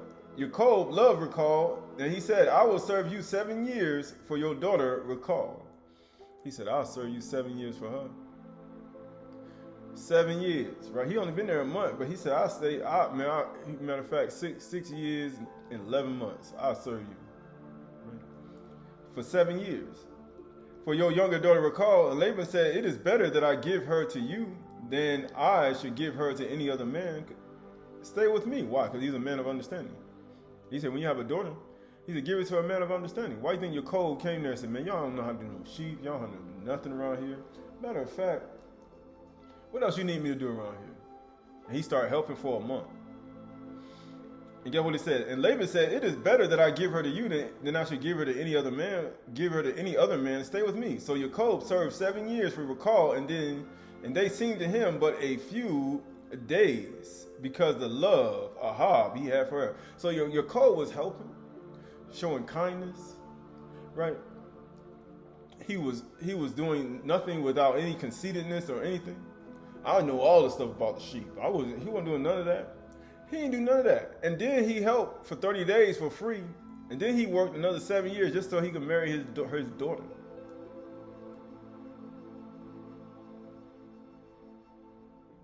So he wasn't walking in no conceitedness. He wasn't walking in no arrogance and no envy or anything. He was walking in love. Because he said, what? Yaqub said to Laban, give me, you know what he says, verse 20. So Yaqub served 7 years for Rachel, and they seemed to him but a few days because of the love of Ahab he had for her. He said, man, time went by fast. Because he loved her. And that's the first fruit of the Ruach. That's the first fruit of the Ruach. Then I said, then Yaqub said to Laban, give me my wife that I may go into her, for my time is completed. So Laban gathered together all the people of the place and made a feast. But in the evening he took his daughter Leah and brought her to Yaqub, and he went into her. And Laban gave his female servant her Zilpah to his daughter, and Leah to be her servant. And in the morning, behold, it was late. And Yaqub said to Laban, what is this that you have done to me? What does that sound like? It sounds like the beginning. When Yahuwah came to Adam and Yaqub, he said, what is this that you have done? Same thing in the book of Revelation. He said, I'm going to reward you for everything you've done. My reward is with me, and I'm going to reward you for everything you've done. And you know what happened? And what do you think that's creating in your code? He came in there all honest and loving and kind. He did everything he was supposed to do. He came in there with loving, kind. He ain't coming there no pretense. But guess what it did to him? It did something to him. It said, his female, and get what it said? And in the morning, behold, it was Leah. And Yaqub said to Laban, what is this that you have done to me? Did I not serve you for Rachel? Why then have you deceived me? You deceived me. Take heed to yourself, that no man deceive you, or a woman, or a child. He said, you deceived me. Yahushua already told us. He came in all loving and kind, full of compassion, humility, helping. Right? He was doing everything for a month for free. Matter of fact, he was showing himself worthy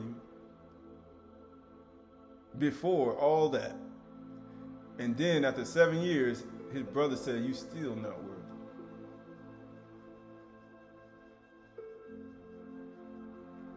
Well, his uncle, his family member, you still not worthy. And Laban said, it is not so in our country to give the younger before the firstborn. Complete the week on this one, and we will give to you the other in return for serving me another 7 years.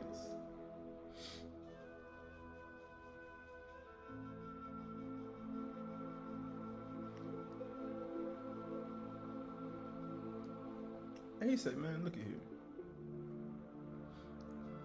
Complete the week, nigga. That's really what he said. You know how we do things here. You generous, boy. That's what nigger mean. It mean generous. You mean not generous, basically. That's what it mean. He basically said, you ain't generous enough, right? That's what it means, not generous. That's what nigger means, if you look the word up.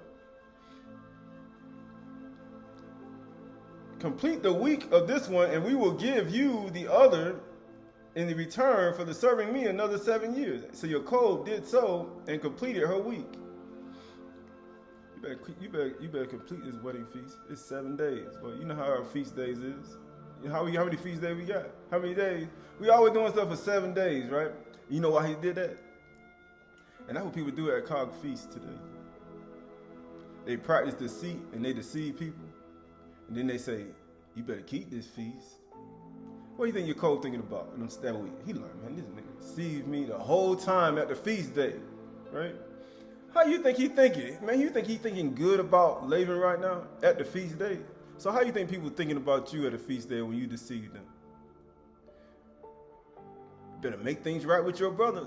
Man, he's sitting right there with him. So how you think Yaqub thinking?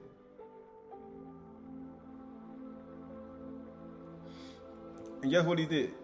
And Yaqub did so and completed her week. Then Laban gave him his daughter Rachel to be his wife. He said, oh, here you go. After he completed the week, guess what? When he took it, but the thing about Laban though, Laban was very crafty. He said, complete her week, 7 years. Then I'll give you Rachel after her week is over, Leah week over, and you have Rachel and Leah. But then you don't have to stay here another 7 years. Because you know why he did that? He only did that. You know why he gave him Leah? Because he needed Yaqub to stay longer. Because he saw everything that was happening around him. And he said, man, I got to find a way to keep this person here. Because if he get the wife that he want, he ain't going to stay. Because I know he love him. I know he love her. But if I give him the wife that he want, he ain't going to stay another 7 years. So here you go. 7 years you served me. I see all the stuff you did. Woo, this boy be working, boy. You see what he did? Here go Leah. You deceived me. No, I ain't deceive you, man. Make up another lie. Right? Make up another lie.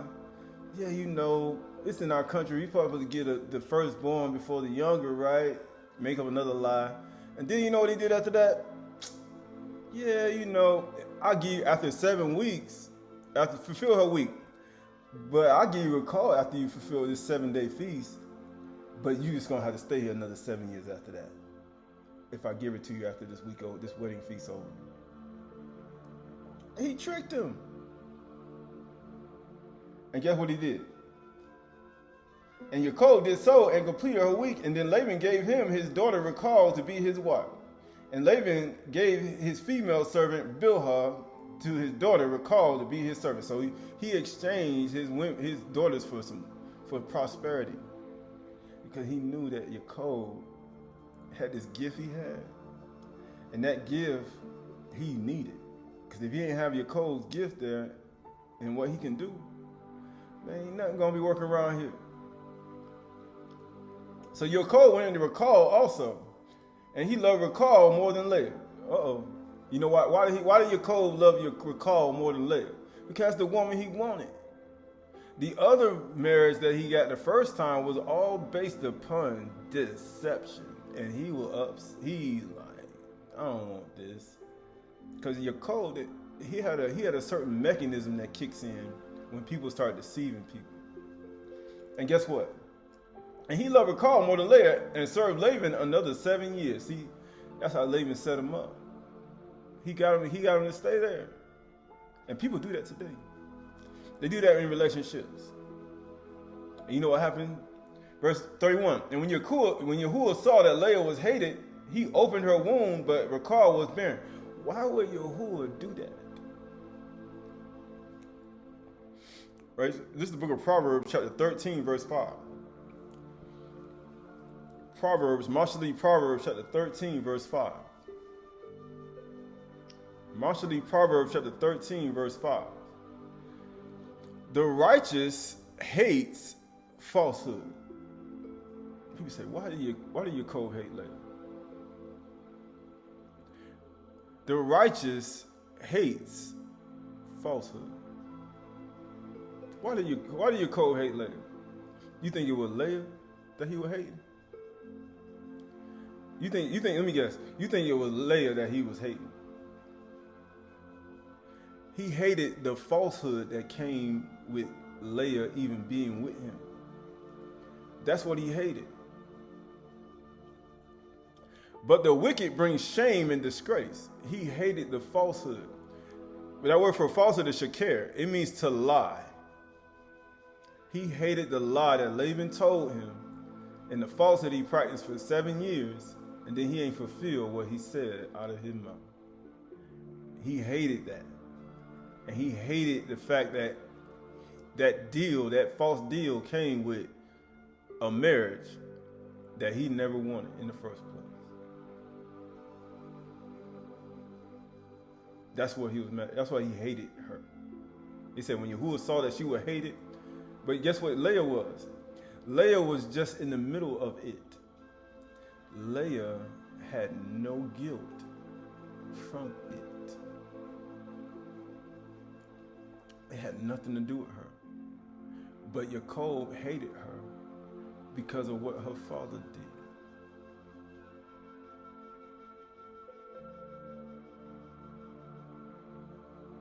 That's why. Because her father did some things that was deceit, and he hated her for it. And guess what it says? And the righteous hates falsehood. It says that means lie. That word is shakir. It means lie, deception. That's what Laban did. Disappointment. Was not Yaqub disappointed? Deception. It means also fraudulently. He practiced fraud. He hated it. He hated it. Swear falsely. Didn't they cut the deal? Now you do that today, and you swear falsely, and you say, "I'm gonna give you this beautiful woman over here, but I'm gonna give you the one on the right." And then you end up giving the person on the left, and then he wake up in the morning, it's the person on the left. That man gonna be hot.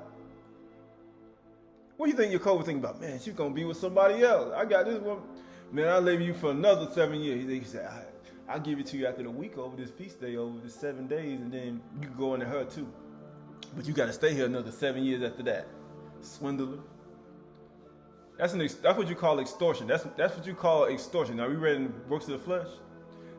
That's what you call extortion. That's like ultimate extortion. That's like lifetime extortion. And guess what happened? Let me show you how fraudulent. Let me show you how worse this thing got. And it says, swear falsely, self-deceived prophets, right? Lie without a cause. What was the reason for doing that? Deceitful. And untruth, implicate, it means deceiving, deceptive, false, wrongfully, right? All that's a part of it. And you say, why would he do something like that? Why would he do something like that? Right? Verse 31. Bereshit 29:31. And when Yahuwah saw that Leah was hated, he opened her womb, but Rachel was barren. You know, why do you think Yahuwah opened her womb? Because Leah had nothing to do with it. She was innocent. She was innocent. And she was hated for no reason at all. Right? So this is the book she was hated for no reason at all. Right? So this is the book of, and people say, what does this got to do with anything? This has everything to do with everything, right? Right, so this is the book of Matthew. I think it's Luke. Actually, Yochanan. Yochanan chapter 16 and verse 5. Yochanan chapter 15, verse 23. Yochanan chapter 15, verse 23. Whosoever hates me hates my Father also. What do you think? Why do you think Yahuwah opened her womb?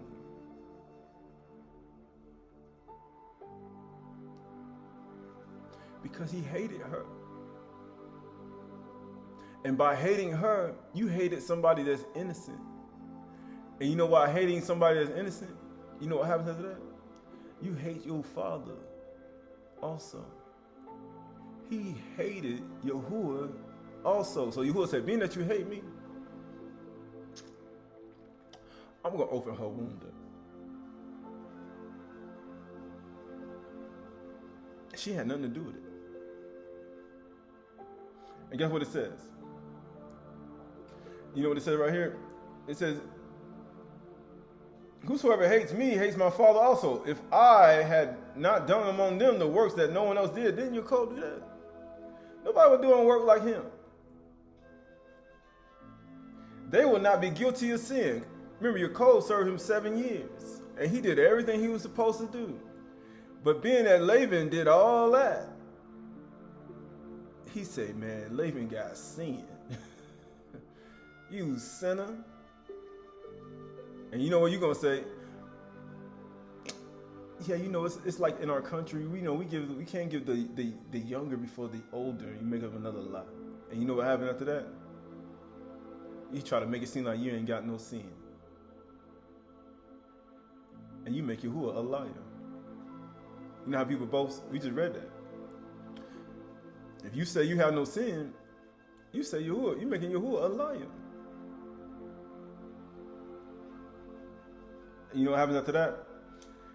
They will not be guilty of sin, but now they have seen and both hated me and my father also. They hated, you say you hated me and my father. Yaqub and Laban hated both Yahushua Mashiach and his father by the conduct that they were practicing among each other. He said, you hate me and my father. Right there in the middle of their situation. And an innocent woman in the midst of it is hated for no reason at all. And you know what happens?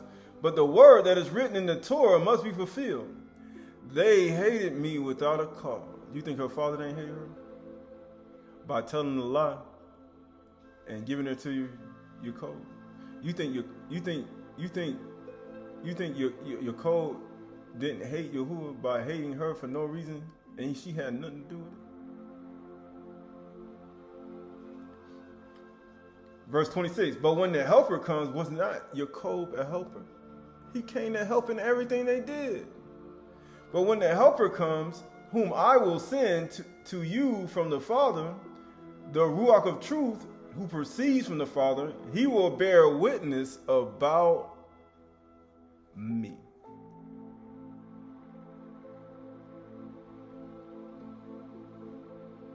Right? And you also will bear witness, because you have been with me from the beginning.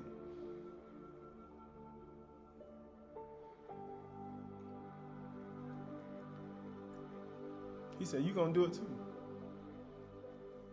From the beginning of that first year he served, all to the 7th. He said, you've been with me from the beginning. You're going to bear witness too. Because you've been with me from the beginning. You've seen it. Right? And he said, why would he do that? Going back to Bereshith. Right, we almost finished with this. We almost finished. Bereshith 29:31. When Yahuwah saw that Leah was hated, he opened her womb, but Rachel was barren. And Leah conceived and bore a son, and she called his name Reuben. I mean son, right? A son. And she said, behold, Yahuwah has looked upon my affliction, for now my husband will love me.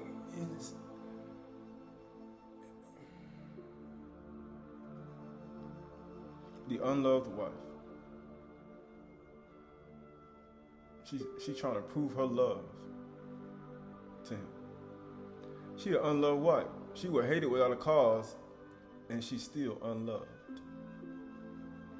at the same time.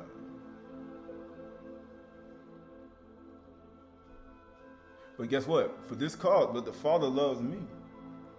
You know what we read?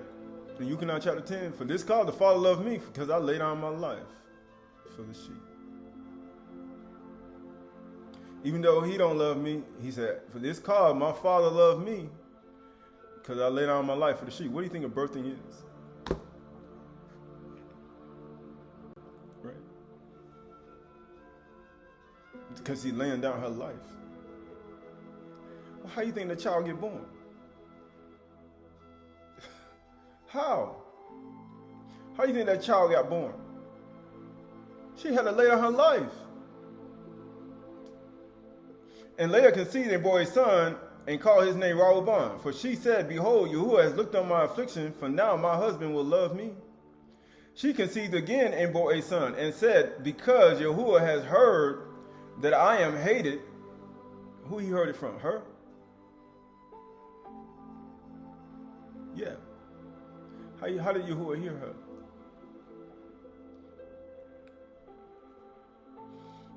He said, how did Yahuwah heal her?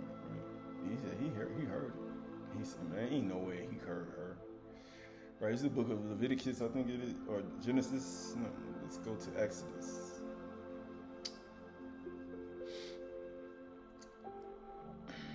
How did Yahuwah heal her?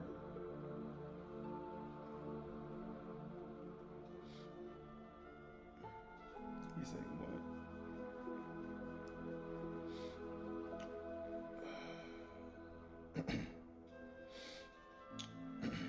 Sorry. Right, this is the book of Exodus, chapter 22. Shemuth Exodus, chapter 22 and verse 21. Exodus chapter 22 and verse 21. Actually 22. Ye shall not mistreat any widow or fatherless child. Right, going to verse Exodus 22, 21. You shall not wrong a sojourner or oppress him. For you were sojourners in the land of Mizraim. You shall not mistreat any widow or fatherless child. If you do mistreat them, and they cry unto me, I will surely hear their cry, and my wrath will burn, and I will kill you with the sword, and your wives shall become widows, and your children fatherless.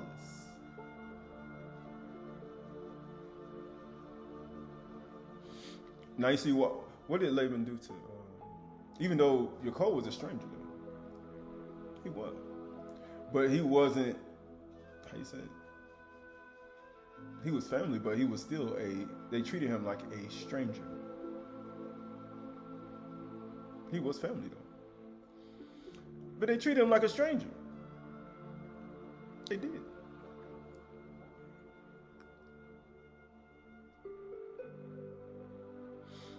And then it says, verse 25, if you lend money to any of my people with you who is poor, ye shall be like a moneylender to him, and ye shall not exact interest from him. What did Laban do to Yaqub? Yeah, it's not right for me to get a younger before the older in our country, but after 7 weeks, if you serve me, if I'll give you Leah, but you have to serve me another 7 years. Because he added interest on the transaction that was already done before. He's like, hold up. I'm going to add another 7 years. I'm going to add a little more interest on it. Even though you did everything you're supposed to do. But I'm going to add a little interest on it. Right? I'm going to lend you my daughter, my older daughter. But then I'm going to give you my younger daughter and add a little interest on top of it. Just so you can stay here a little longer. Because when you lend somebody something and you add interest to it, that means you obligated to keep which that's actually been agreed upon. You add interest to it. And it makes them more of a slave for you, right? Than being free. Because he was trying to get his wife Ishah of the 7 years. If Laban wanted to practice deceit, he would have had that Ishah and he would have been home after 7 years, right? His family wouldn't have to wait another 7 years, and then he would have been home. You wouldn't even had all the other stuff, right? He would have been home, but nah, he got swindled. And get what it says: if ever you take your neighbor's cloak in a pledge, you shall return it to him before the sun goes down, for that is his cover, and it is his cloak for his body. And what else shall he sleep? And if he cries to me, I will hear, for I am compassionate. Because all that's important, right? We almost finished. This is going back to Bereshit. Bereshit chapter 29 and verse 33. And she conceived again and bore a son and said, behold, Yahuwah has heard that I am hated, and he has given me his son also. This son also. And she called his name Shamuel, right? So a son, She had Rehoboam means a son, and Shamuan means to hear. Again, she conceived and bore a son, and said, now this time my husband will be attached to me, because I have borne him 3 sons. Therefore his name shall be called Louis. And we read, remember we talked about he going to lead his sheep gently? Because Yahuwah care about the offspring. She called his name Louis. So he's my son, hear and cleave.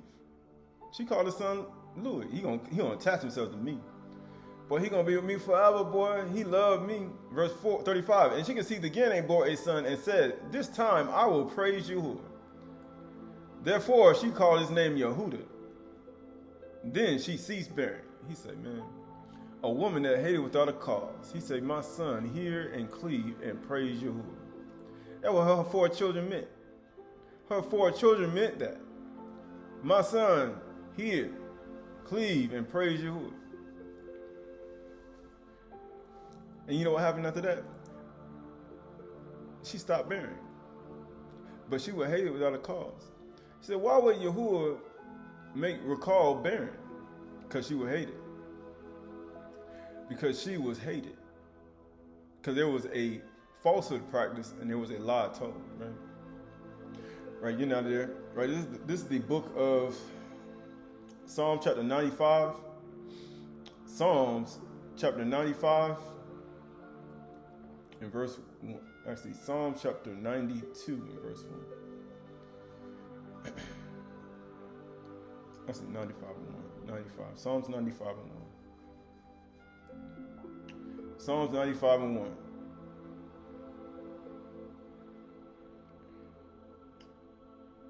It says, oh, come, let us sing to Yahuwah. He said, why do you think she said I'm going to do that? He said, I'm innocent. I'm going to hate it without a cause. Matter of fact, I'm going to praise Yahuwah now. Let us make a joyful noise to the rock of our salvation. Who do you think that was? Why she had 4 sons? My son, cleave here and praise Yahuwah. Why? She had 4.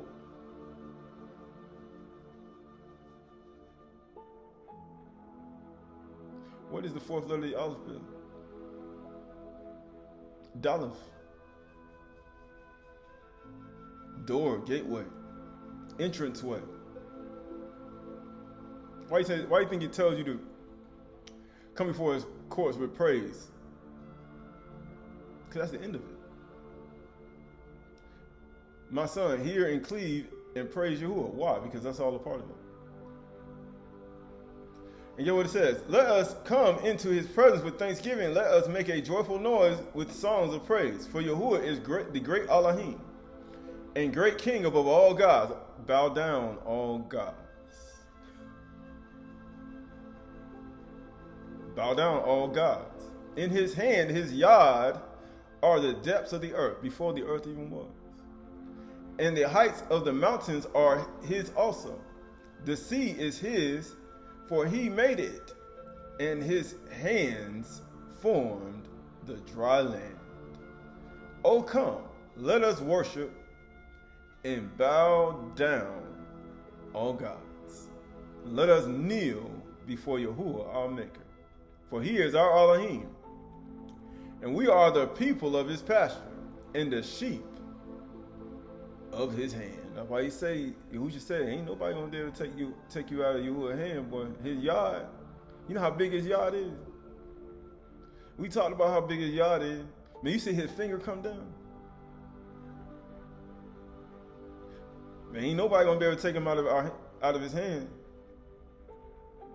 He got more than the whole world in his hand. You know what they say? Man, he got way more than the whole world. He said the whole world. Man, he got everything. But you see how much stuff he got? He got way more stuff in his hand. Man, he got the whole cosmos. He got everything in his hand. He got way more than it. He got way more than just this world in his hand. Let us kneel before Yahuwah our Maker, for he is our Elohim, and we are the people of his pasture and the sheep of his hand. Today, if you hear his voice, do not harden your hearts.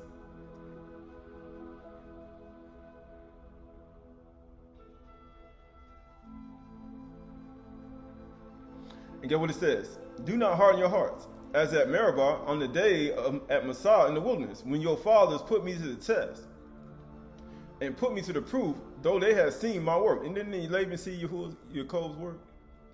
Matter of fact, and then they put him to the test and didn't do what he would say he was going to do. You know what he said? For 40 years, I loathed that generation. He cast him away. Why do you think Leah was worried? Man, he not with me.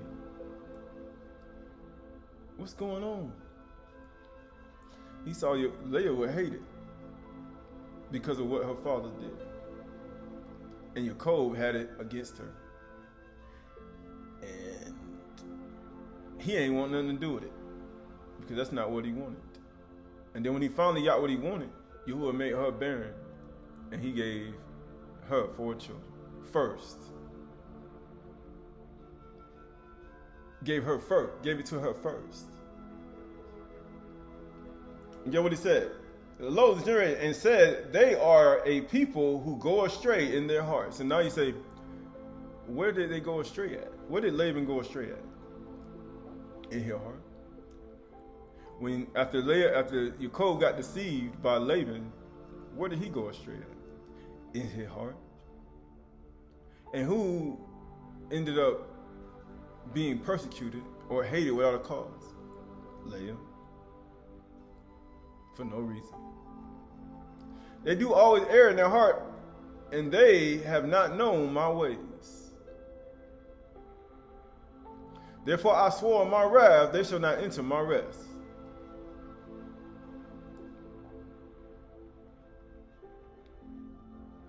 Right? Because all this is a part of a lot of things, right?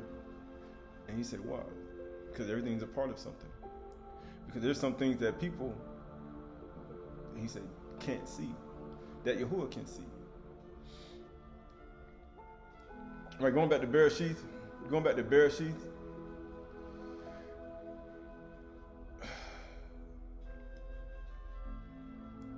There's a lot of things people Yahuwah can see that you can't see.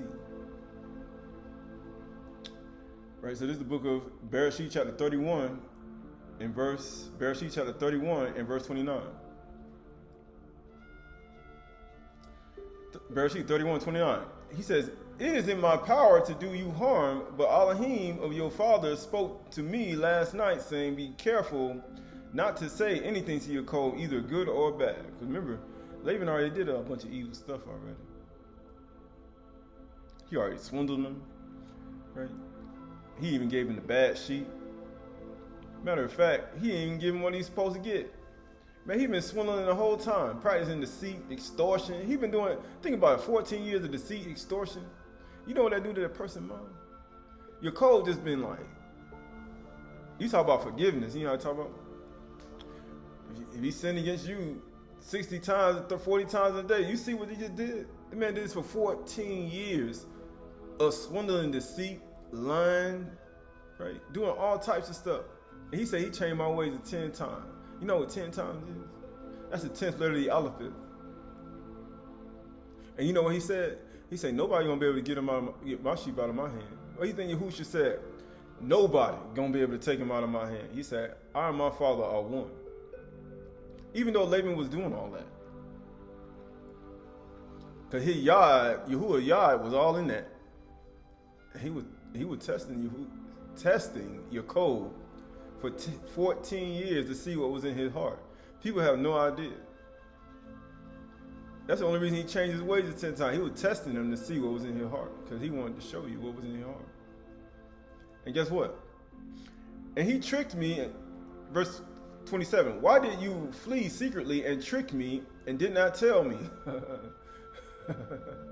Now he want to play victim. You can't play victim after you do all that. You tricked me and you did all this stuff. Nah, you can't play victim. You see all the stuff you done did. You can't do that. That's 14 years of total chaos you put that person through. So that I might have sent you away with mirth and songs and tambourines and lyre. Because you know Laban a liar. And why did you not permit me to kiss my sons and my daughters farewell? Now you have done foolishly, right? Now he's saying things out of his mouth that Yahuwah told him not to do. You see, you could have a dream. You would say, don't you say, be careful what you say, good or bad, but he's still saying foolish stuff out of his mouth. Still. Isn't that what people do today? He's still doing it. Now, that's why he say, if you say you ain't got no sin, you a liar. You make Yahuwah a liar, you know. Yahuwah already gave him a commandment. Be careful what you say, good or bad. He said, it is in my power to do you harm, but Elohim of your father spoke to me last night, saying, be careful not to say anything to your code, good or bad. You just did it. What are you talking about? You just did. You supposed to be like the Nakash, because that's what he was. What did Nakash do in the garden? He ain't say nothing.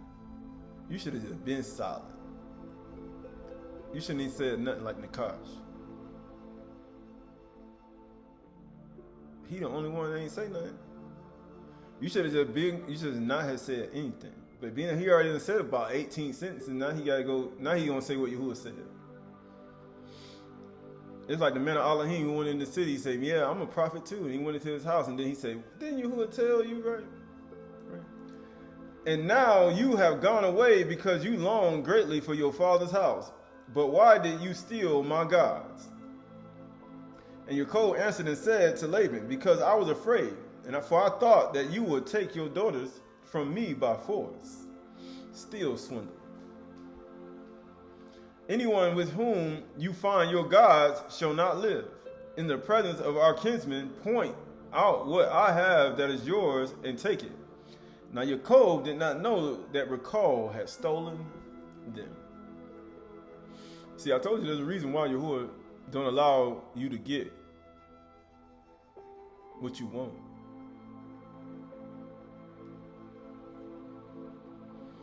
Because sometimes the very thing that you want could be the very thing that he don't want for you. Like we be thinking like, man, I want that. But then Yahuwah like, you really can't see how I see. Because you be want that thing you wanted so bad, you didn't even know it came with some extra baggage. Leah was perfect, even though she had no idols. Matter of fact, Leah was innocent, and she ain't had nothing to do with y'all lying, with Laban lying, and then you hating her for no reason at all. She was good. She was perfect. She was perfect. That's the person I want to have a child first. But then Rachel had a God. She got idols in her heart, because Yahuwah can see way bigger than what you can see. Because you looking at, man, she beautiful, but Yahuwah like, she got idols in her heart. But guess what it says? So Laban went into Yaqub's tent, into Leah's tent, and into the tent of the two female servants, but he did not find them. Of course, he ain't gonna find them. But guess where he found them at? And he went out of Leah's tent and into Rachel. Now Rachel had taken the house of gods and put them in the camel saddle and sat on them. And Laban felt all about the tent, but did not find them. And she said to her father, let not my master be angry that I cannot rise before you, for the way of women is upon me. She a liar like her father. See, Yahuwah can see, I want her. Yahuwah like, you sure? He said, you are your father's. Why do you think Yahusha said in Yukonah 8:44? You are your father's Satan. She just like her father Laban. She just like her father Laban. And amazingly, Yaqub got swindled for another 7 years and ended up getting the very same idols and the idolatry and the same image and likeness of her father right there in his face. And they both liars. And guess what? So he searched but did not find the house of gods. See, Yahuwah already know what people got. He said, I already know. He said, I already know you ain't honest. Then Yaqub became angry and berated Laban. What you messing with my women for? What you going around? He's berated him, right? And Yaqub said to Laban, what is this my offense? What is my sin? What is my sin? Notice how he asked him, what is my sin? Even though Laban had idols that he worshiped. That's what same people today. People got idols still in their heart, and then still trying to convict other people of sin. And Yahuwah say, judge not, lest you be judged. And you know what he said? Cast the log, the gilul, the idol out of your own heart, and you see clearly, and take the idol out, speck out of your brother's heart. Because he was coming at him, not even knowing him and his daughter had idols in their heart. He said, what is my sin that you have hotly pursued me? For you have felt through all my goods. What have you found of all your household goods? Set it here before my kinsmen and your kinsmen, that they may decide between us. These 20 years I have been with you, 20 years. Your ewes and your female goats have not miscarried, and I have not eaten the rams of your flocks. What was torn by wild beasts I did not bring to you. I bore loss of it myself. From my hand you required it, whether stolen by day or stolen by night. There I was by day in the heat. The heat consumed me. In the cold night, and my sleep fled from my eyes. He like, day and night, cold and heat. It says 20 years I have been in your house. What's the 20th letter of the alphabet?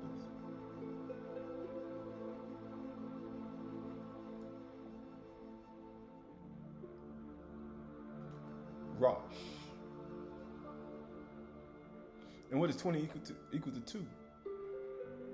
He like, 20 years I've been in your house. I served you 14 years for your 2 daughters and 6 years for your flock. And you changed my wages 10 times.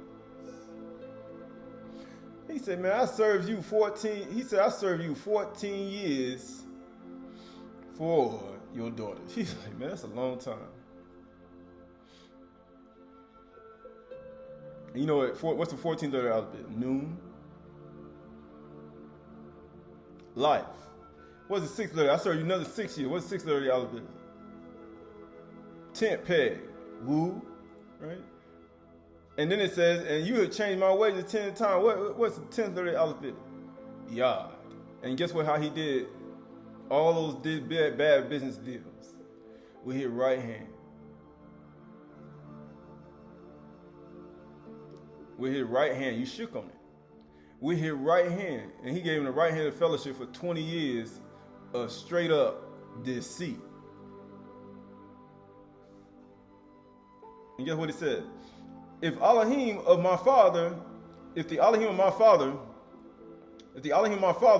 Abraham, the fear of Yitzhak, had not been on my side, surely now you would have sent me away empty-handed.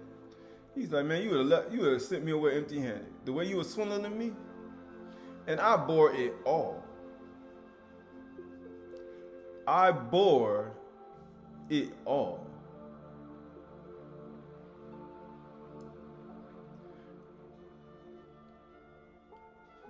He said, I bore it all. Elohim saw my affliction and the labor of my hands and rebuked you last night. He said, man, he told you up. And get what he said. Then Laban answered and said to Yaqub, he said, he wasn't no light. Notice what he said.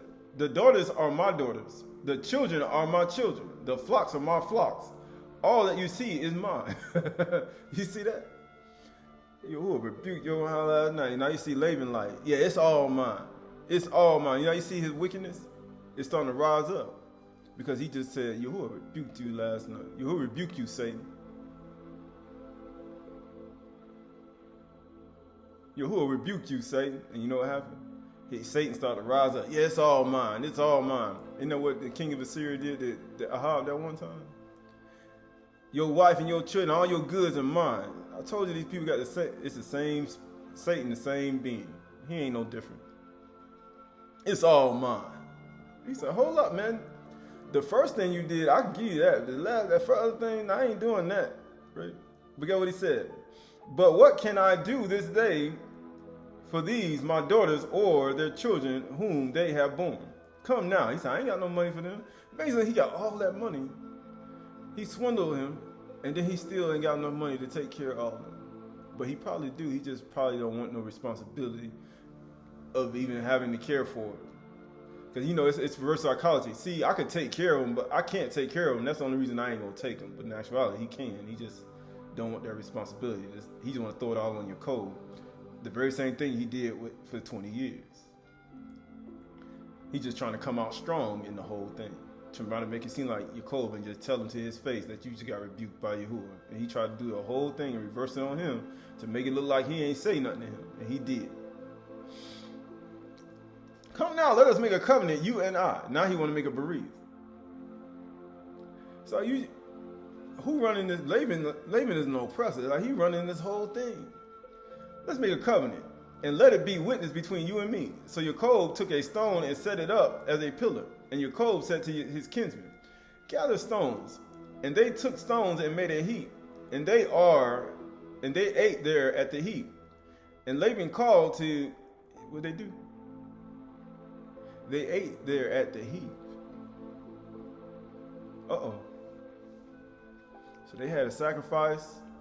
They ate the sacrifice. They did a whole bunch of other stuff too. And Laban called to Jagar Saradutha, but Yaqub called to Gilead. And Laban said, this heap is a witness between you and me today. Therefore he named it Gilead in Mizpah.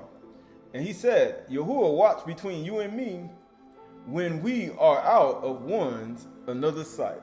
He said, Yahuwah be watching everybody, even to this day. If you oppress my daughters, or if you take wives besides my daughters, although no one is with us, see, Elohim is witness between you and me. And then he made a deal saying, I ain't going to put away the women I got. After 20 years of being oppressed by him, 10 years, 14 years, 6 years, 10 years, right? Wages changed 10 times. Then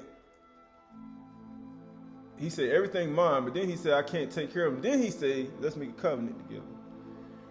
He said, Elohim is witness between you and me. And then Laban said to Yaqub, see this heap and this pillar, which is set between you and me. This heap is witness, and the pillar is a witness, that I will not pass over this heap to you, and you will not pass over this heap and this pillar to me to do you harm. Now you see Yaqub like, hey, hurry up and finish what you got to do, because you notice Yaqub ain't saying nothing. He's like, man, hurry up. I know you want to take the lead. I know you want to be the leader and the alpha male and everything and trying to put the terms on it. And I ain't got nothing to say. I can't say nothing. Right? He says, the Elohim of Abraham, the Elohim of Nahor, and the Elohim of their father judge between us. Notice who's making this covenant. The idol worshiper. The idol worshiping, foolish human being, swindler, extortioner. Notice this. Swindler, extortioner, the swindler, the one who practiced deceit and shakir and falsehood, taking the lead, making all the covenants, claiming what's his and what's not, swindling. He the one leading this whole thing. And then he says, the Elohim of Abraham, the Elohim of Nahor, the Elohim of his father judge between us. So Yaqub swore by the fear of his father Yitzhak, and Yaqub offered a sacrifice in the hill country and called his kinsmen to eat bread. You notice what he just did? Man, people have no idea what Yaqub just did. He said, man, come eat some bread. Guess what it says? They ate bread and spent the night in the hill country. He got them to eat bread. Right, this is Matthew chapter 27. Matthew chapter 27. We almost finished. Matthew chapter 27, verse 39. Matthew 27 and verse 38. Then two robbers were crucified with him, one on the right and one on the left, and those who passed by derided him, wagging their heads, saying, you who destroyed the temple and rebuilt it in 3 days, save yourself.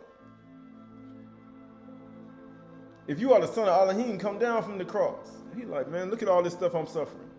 But guess what he did? So also the chief priests, the scribes, the elders mocked him, saying, he saved others, he cannot save himself. If he the Malaka of Yasharal, let him come down from the cross. And we believe in him. He trusts in Elohim. Let Elohim deliver him now if he desires him. For he said, I am the son of Elohim. And the two robbers who were crucified with him also reviled him in the same way. You see all this? But guess what? Now from the 6th hour there was darkness over the land until the 9th hour. It was daytime. Yaqub said, I serve you night and day. Man, it was heat too, man. It was the heat of the day. Man, I almost consumed myself in that hot sun. But guess what happened? And guess what Yahuwah did? He made it dark from the 6th to the 9th hour. He said, first it was hot, then it was cold too. Yaqub said in the cold and the night. Man, I was in the heat. Man, I was out there serving you, doing all these things, bearing your sin, doing all this stuff. You taking stuff out of my hand. Matter of fact, I served your daughter for 14 years. Matter of fact, the one that I really loved, the first one I loved, because Leah was loved at first. Cause he served them first 7 years like it was because of the love he had for Rakal. The love he had for another woman, Leah ended up getting that love on that first night, on that night. Then Yaqub said, I was swindled. And then guess what happened? He said, the one I really loved, I want her too. I want her. I don't want her. I don't want Leah. But guess what? He ended up getting her too. And then he had to serve another 7 years. Why do you think he said, if you be the son of, in the same verse, he said, if you be the king of Yasharal, come down from the cross. If you be the king of Yehuda, come down from the cross. Yasharal and Yehuda, right? Now, from the 6th hour, there was darkness over the land to the 9th hour. And about the 9th hour, Yahusha cried out with a loud voice, saying, Aliyah, Aliyah, that is, my Elohim, why have you forsaken me? He said, why are you forsaking me? But guess what he said? And some of the bystanders hearing it said, this man is calling for Aliyah. And one of them ran and took a sponge and filled it with sour wine and put it on a reed and gave it him to drink. Well, he said, it's just about Laban type behavior. See that you're thirsty, see that you're going through things, and then you know what he says? I'm going to still swindle you some more. But guess what it says? But the others said, wait, let's see what Yahweh will come and save him. And Yahusha cried out again and gave up his ruah. He said, so why you did all that? Because that's all important, right? It's all important, right? This is Yuchanan chapter 19. Yuchanan chapter 19. Yuchanan chapter 19 and verse 25.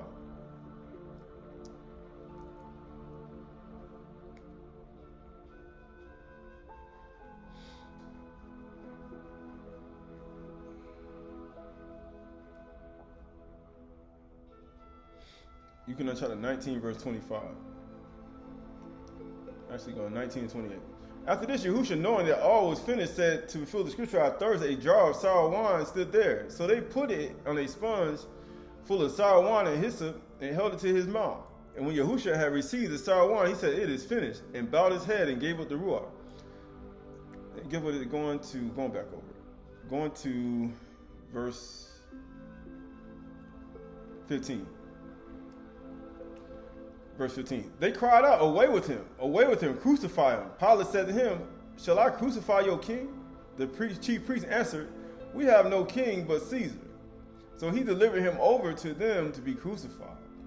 So they took Yahusha and went up, bearing his own cross, to the place of the skull, which is in Aramaic, Golgotha, and they crucified him, and with two others. One on the right side,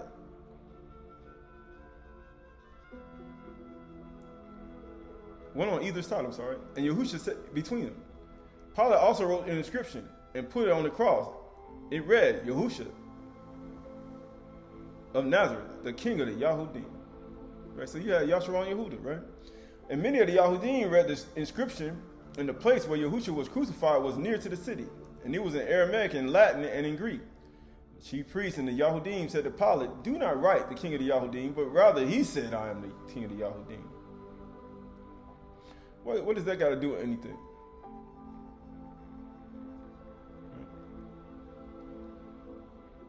Because that's all a part of it. Right. Going to Luke. He said, what does that got to do anything? Because he was both Malach of the Yahudim and Malach of Yasharal. Right? But this is going to Luke chapter 23, verse 36. Luke chapter 23, verse 36. The soldiers also mocked him, coming up and offering him sour wine and saying, if you are the king of the Yahudim, save yourself. There was also an inscription over his head, the king of the Yahudim. One of the criminals who were hanged railed at him, saying, are you not the Mashiach? Save yourself and us. But the other rebuked him, saying, do you not fear Elohim?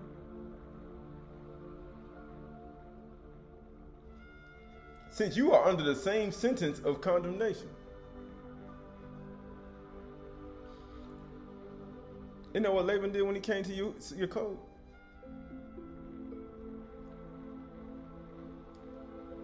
That's what he did. He railed at him. And amazingly, his daughter Rakal had idols in her heart. But then you see Leah over here with no idols.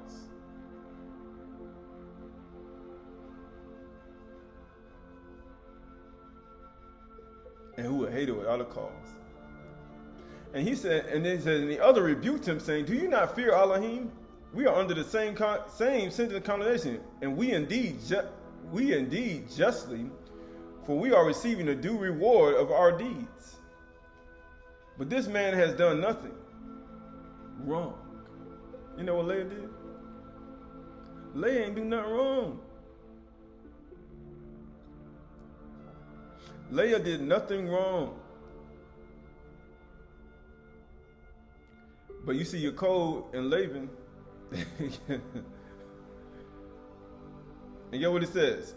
And he said, Yahusha, remember me when you come in your kingdom. Why do you think Yahuwah said, when I saw Leah was hated, I opened her womb. I opened her womb. And he said to him, truly I said to you, today you will be with me in paradise. He said, now my husband gonna love me now. He gonna love me now. He said, why? He gonna love me. You know why he gonna love him? Because this is the whole point. This is going to John chapter 19. He said, she gonna love me. Yuchanan chapter 19 in verse 33. And when they came to Yahusha and saw that he was dead already, they did not break his legs. But one of the soldiers pierced his side with a spear, and at once came out blood and water. And he who saw it bore witness, and his testimony is true. And he knows I am telling the truth, that you also may believe. When Yahuwah saw that your Leah was hated, he opened her womb. He pierced it inside, out came blood and water. Yahuwah said, it is written in your Torah, it must be fulfilled. They hated me without a cause. So therefore, Yahuwah opened his womb and pierced him in his side. And out came blood and water. He said, a childbirth.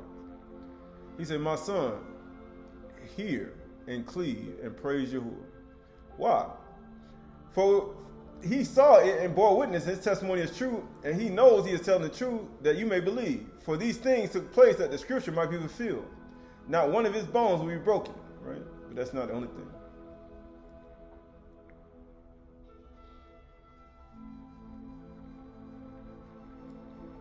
People have no idea, right? So this is the book of, this is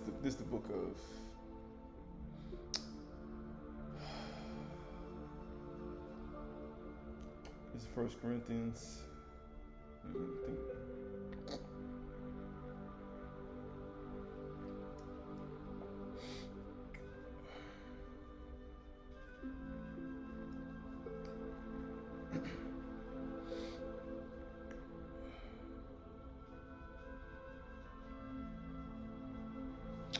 So this is the 2 Corinthians, 1 Corinthians chapter 11 and verse 23. 1 Corinthians chapter 11, verse 23.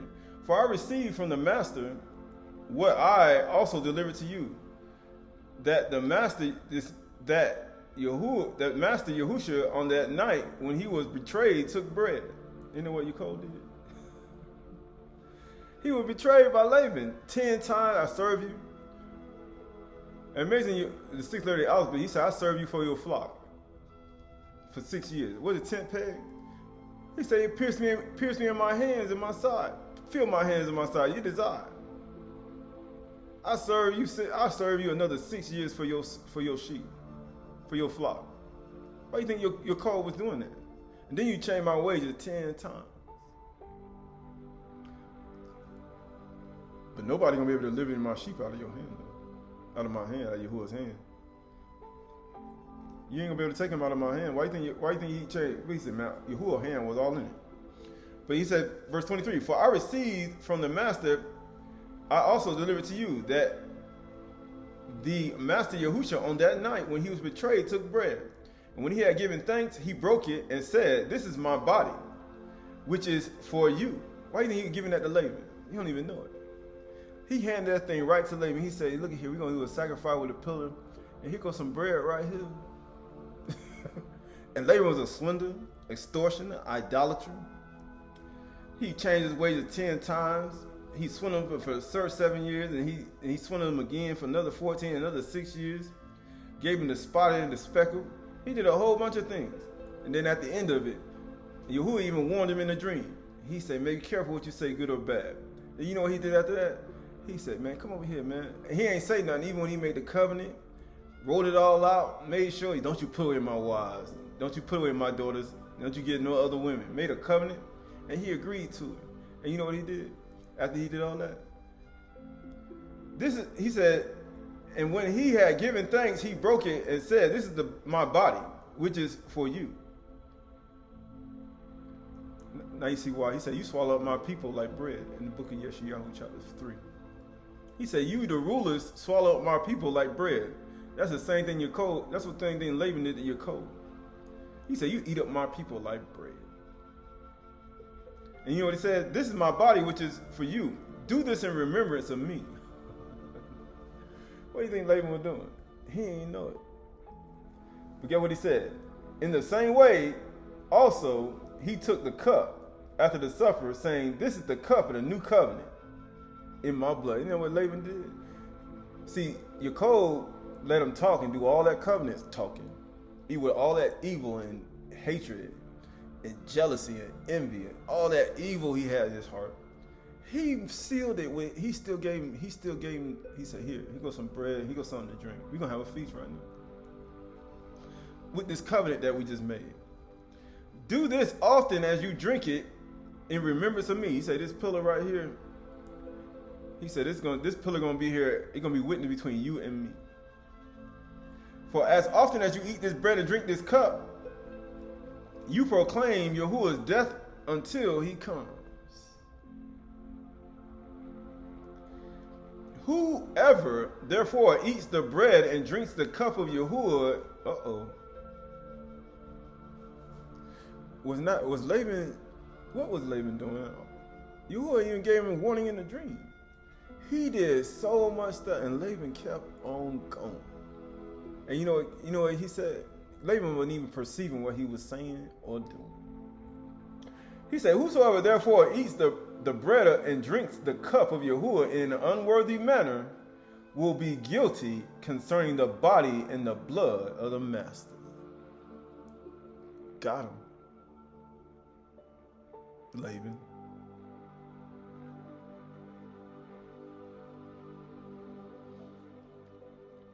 He got him. Yaqub was suffering so much, and then at the end he said, here you go. Here you go. Let a person examine himself. That's what Laban was not doing. He was just running his mouth, just talking. Let's make a covenant. Let's do this. Let's do that. I done did all this stuff for you. I done did everything. I done literally laid down my life for you, Laban. I laid down my life for you 14 years, 6 years, and you changed my wages 10 times. And now you're saying you're going to leave me empty-handed. You done doing all these things to me.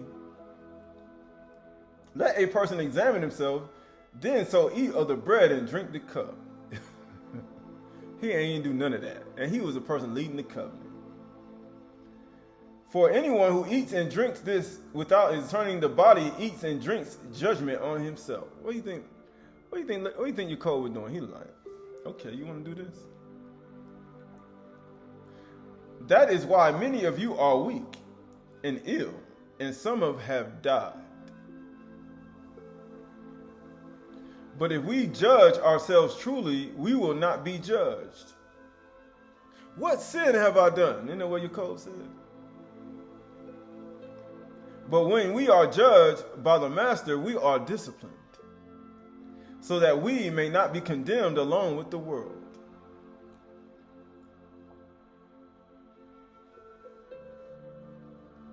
So then, my brothers and sisters, because you know your call had them idols in her line on the counter. Right? When you come together to eat, wait for the one another, and if anyone is hungry, let him eat at home. So that when you come together, it is not for judgment about other things. You know, all these things are important. But these are all, you start looking at that, and that's the whole point of all that, right? This is even more of that, but, right? This book of Proverbs. It's the book of Proverbs, actually good. Psalm chapter 7 and verse 13. Psalm chapter 7, verse 13. Psalm chapter 7, verse 13. Let's go to Psalms. Psalm chapter 7, verse 12. If a man or woman does not repent, Elohim whets his sword. He has bent and ready his bow. He has prepared for him his deadly weapons, making his arrows fiery shafts. Behold, the wicked man conceives evil, and is pregnant with mischief, and give birth to lies. Right? And that's all a part of it, right? Right. This is 2 Chronicles, Hayamim 7, 11 through 12. Thus Shalomah finished the house of Yahuwah and the king's house, and all that Shalomah had planned to do in the house of Yahuwah, in his own house. He successfully accomplished. Then Yahuwah appeared to Shalomah in the night and said to him, I have heard your prayer. Then Yahuwah appeared to Shalomah in the night and said, I have heard your prayer, and have chosen this place for myself as a house of sacrifice. When I shut up Shamaim so that there is no rain, or commanded the locusts to devour the land, or send pestilence among my people, if my people, which are called by my name, will humble themselves and pray and seek my face and turn from their wicked ways, then I will hear from Shamaim, and I will forgive their sin, and I will heal their land. Now my eyes will be open and my ears attentive to the prayer that is made in this place. For now I have chosen and consecrated this house, that my name may be there forever. My eyes and my heart will be there for all time, forevermore. My son, hear and cleave and praise Yahuwah, right? That's what her children meant, right? Verse 14, that word for humble is kana. It means to be humble, to be subdued, to humiliate. Why do you think Yahuwah did that to him? Why do you think Yahuwah did that to Yaqub? To humble him. To humiliate him. To humble him. Now, why do you think he had to stay there for 20 years? He had to humble him. Right? Deuteronomy 8 and 3. And he humbled you, and let you to hunger, and fed you with man, which you did not know. Nor did your fathers know. Yaqub ain't know this. That he might make you know that man does not live by bread alone, but man lives by every debar that comes from the mouth of Yahuwah. He said it does. He said he lives, right? That word for humbled is enough. It means to oppress. Isn't that what Laban was doing to him? To humble, to weaken oneself, to humiliate, to afflict. You know what Laban was doing to him?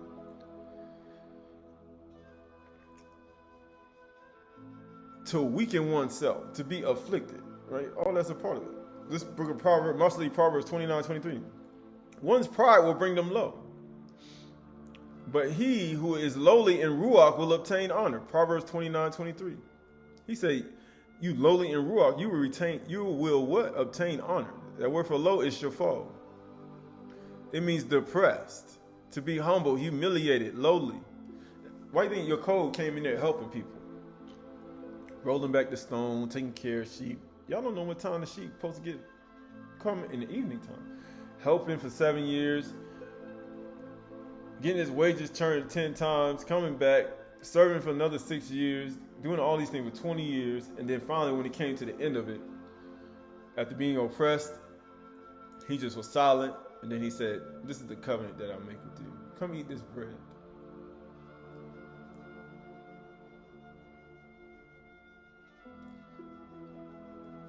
Right, because that's what he told Adam. Thorns and thistles are going to yield you, and you're going to eat lakam, bread, for you go to the dust.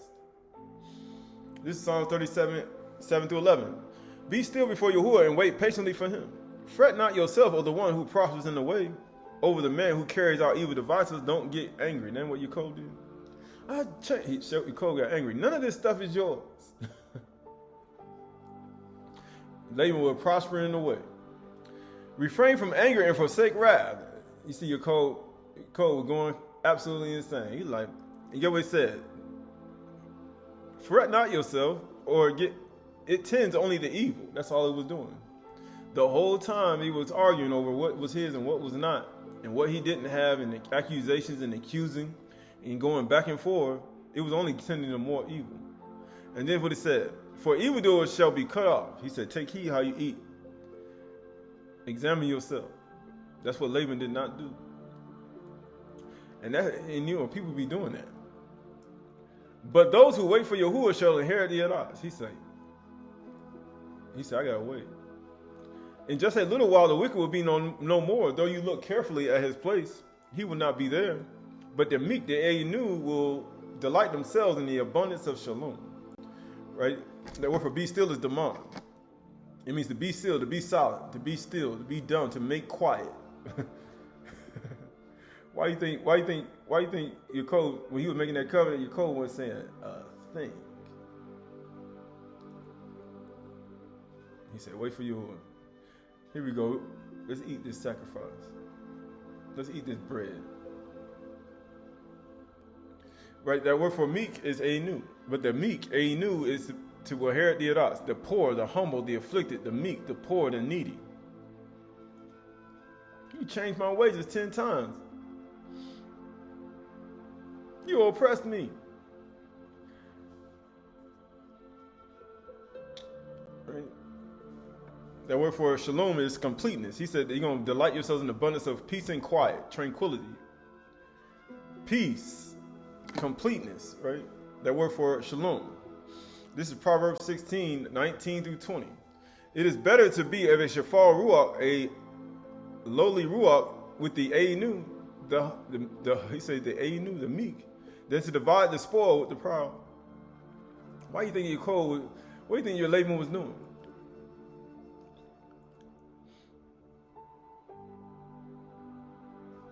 Laban was proud.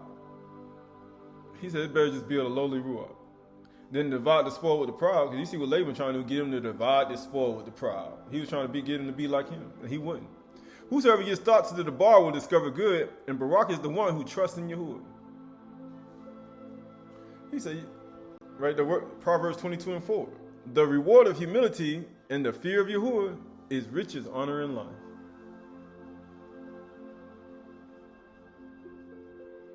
Not deceit, swindling, extortion, right? And shakir and kazab. That's not riches, honor, and life. Humility. That word for humility is anua. It's humility, meekness, clemency. It means mercy and leniency, superiority. Right? Because Laban thought he was superior, but he said lenience and mercy. His lenience and mercy was a covenant that he won't even examine himself on. This Micah 6:6-8.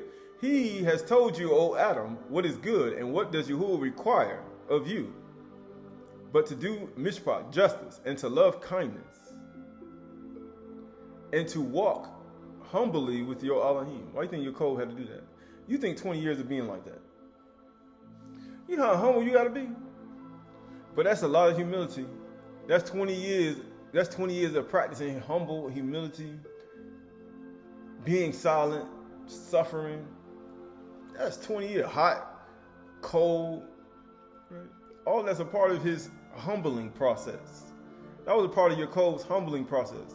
Even though he wanted recall, he still had to love Leah regardless.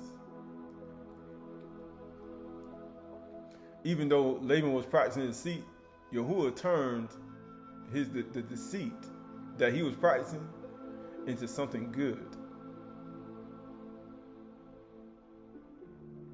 That's what he did. He turned that deceit that he practiced against Yaqub into something good. My son, cleave. My son, hear, cleave, and praise Yahuwah. He turned it into something good. Yahuwah said, being that you were hated, I'm going to show you something. I'm going to change it. I'm going to turn that, the innocent person that didn't do nothing wrong, I'm going to show you something, right? That word for to love kindness, that word for to love kindness, that word is kasid. It's goodness, kindness, faithfulness, reproach, shame. He said love reproach and shame. Why? You know what happens if you love reproach and shame? You won't make Yahuwah a liar. You will say, he that said, I have no sin, you make Yahuwah a liar. But if you love reproach and shame, that's what conceit is. You know what happens? You realize you're not making Yahuwah a liar. For if you say you have no sin, you make him a liar. But if you love reproach and shame, you know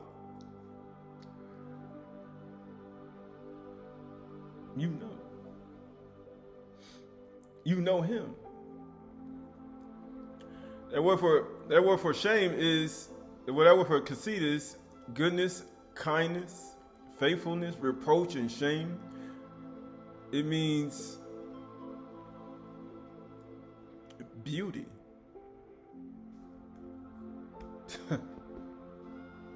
Favor, a good deed,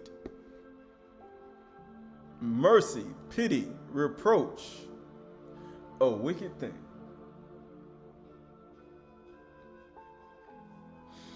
All that's a part of it, right? It says, he had told you, old man, he's to walk. That word for humbly is sanah. It means to be humble, to be modest, to be lowly, to show humility, modest, right? That's what sanah means, right? Matthew 6:22-23. The eye is the lamp of the body. So if your eye is healthy, your whole body is full of light. But if your eye is evil eye, your whole body is full of darkness.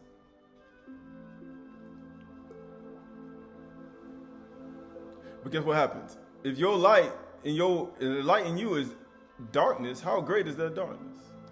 You get 20 years of darkness. 20 years of kashak inside of your heart and your mind. Because you ain't got no humility. Then you have your code. The iron is the lamp or the menorah of the body. And if your eye is healthy, your whole body is full of light. Your iron, you have humility. You have Ayinu, Ana, Anua. You full of light. Because you ain't got no evil eye. Right? This is Yeshayahu 8:18-20. Behold, I and the children whom Yahuwah has given me are for signs and portents in Yasharal from Yahuwah of hosts, who dwells in Mount Sion. And when they say to you, inquire of mediums and necromancers, they chirp and mutter. Isn't that what Laban did? Laban said, I learned through divination that I have prospered because of you. Isn't that what Laban did to Yaqub? I learned that through you. I learned through divination, through my idol worship. Should not a people inquire their Elohim? Should they inquire of the dead on behalf of the living, to the teaching and to the testimony? And if they do not speak according to this debar, it is because they have no light, no dawn in them. He said, they ain't got no light in you. How great is that darkness in Laban, right? People say, how great was it? Right, that verse That word for sign, that word for portents is mafath. It means a miracle. It's all a miracle, right? Proverbs 18:12. Before destruction, a man's heart is haughty, but a newer comes before honor. He said a newer comes before honor.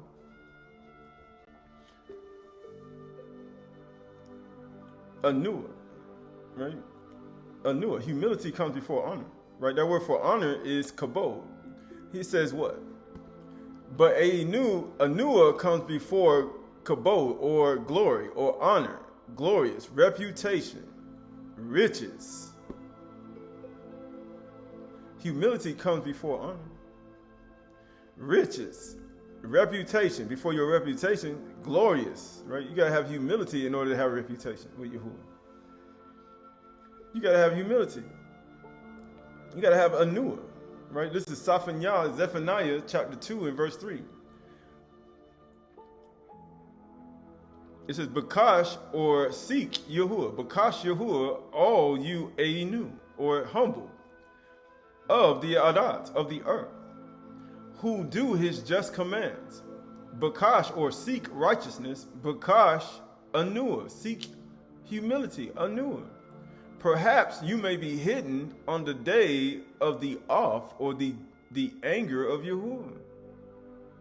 By seeking righteousness, by seeking humility, Anua, you will be hidden and covered with his yard. Like he did Mashah, he put his hand over him, that he covered his back parts. He's like, you see my back parts after it's over. So that word for seek is bakash. Bakash. It means to seek, require, desire, exact, request. To require exact, right? So you look at require exact, he says it's required of you to walk humbly before Yahuwah.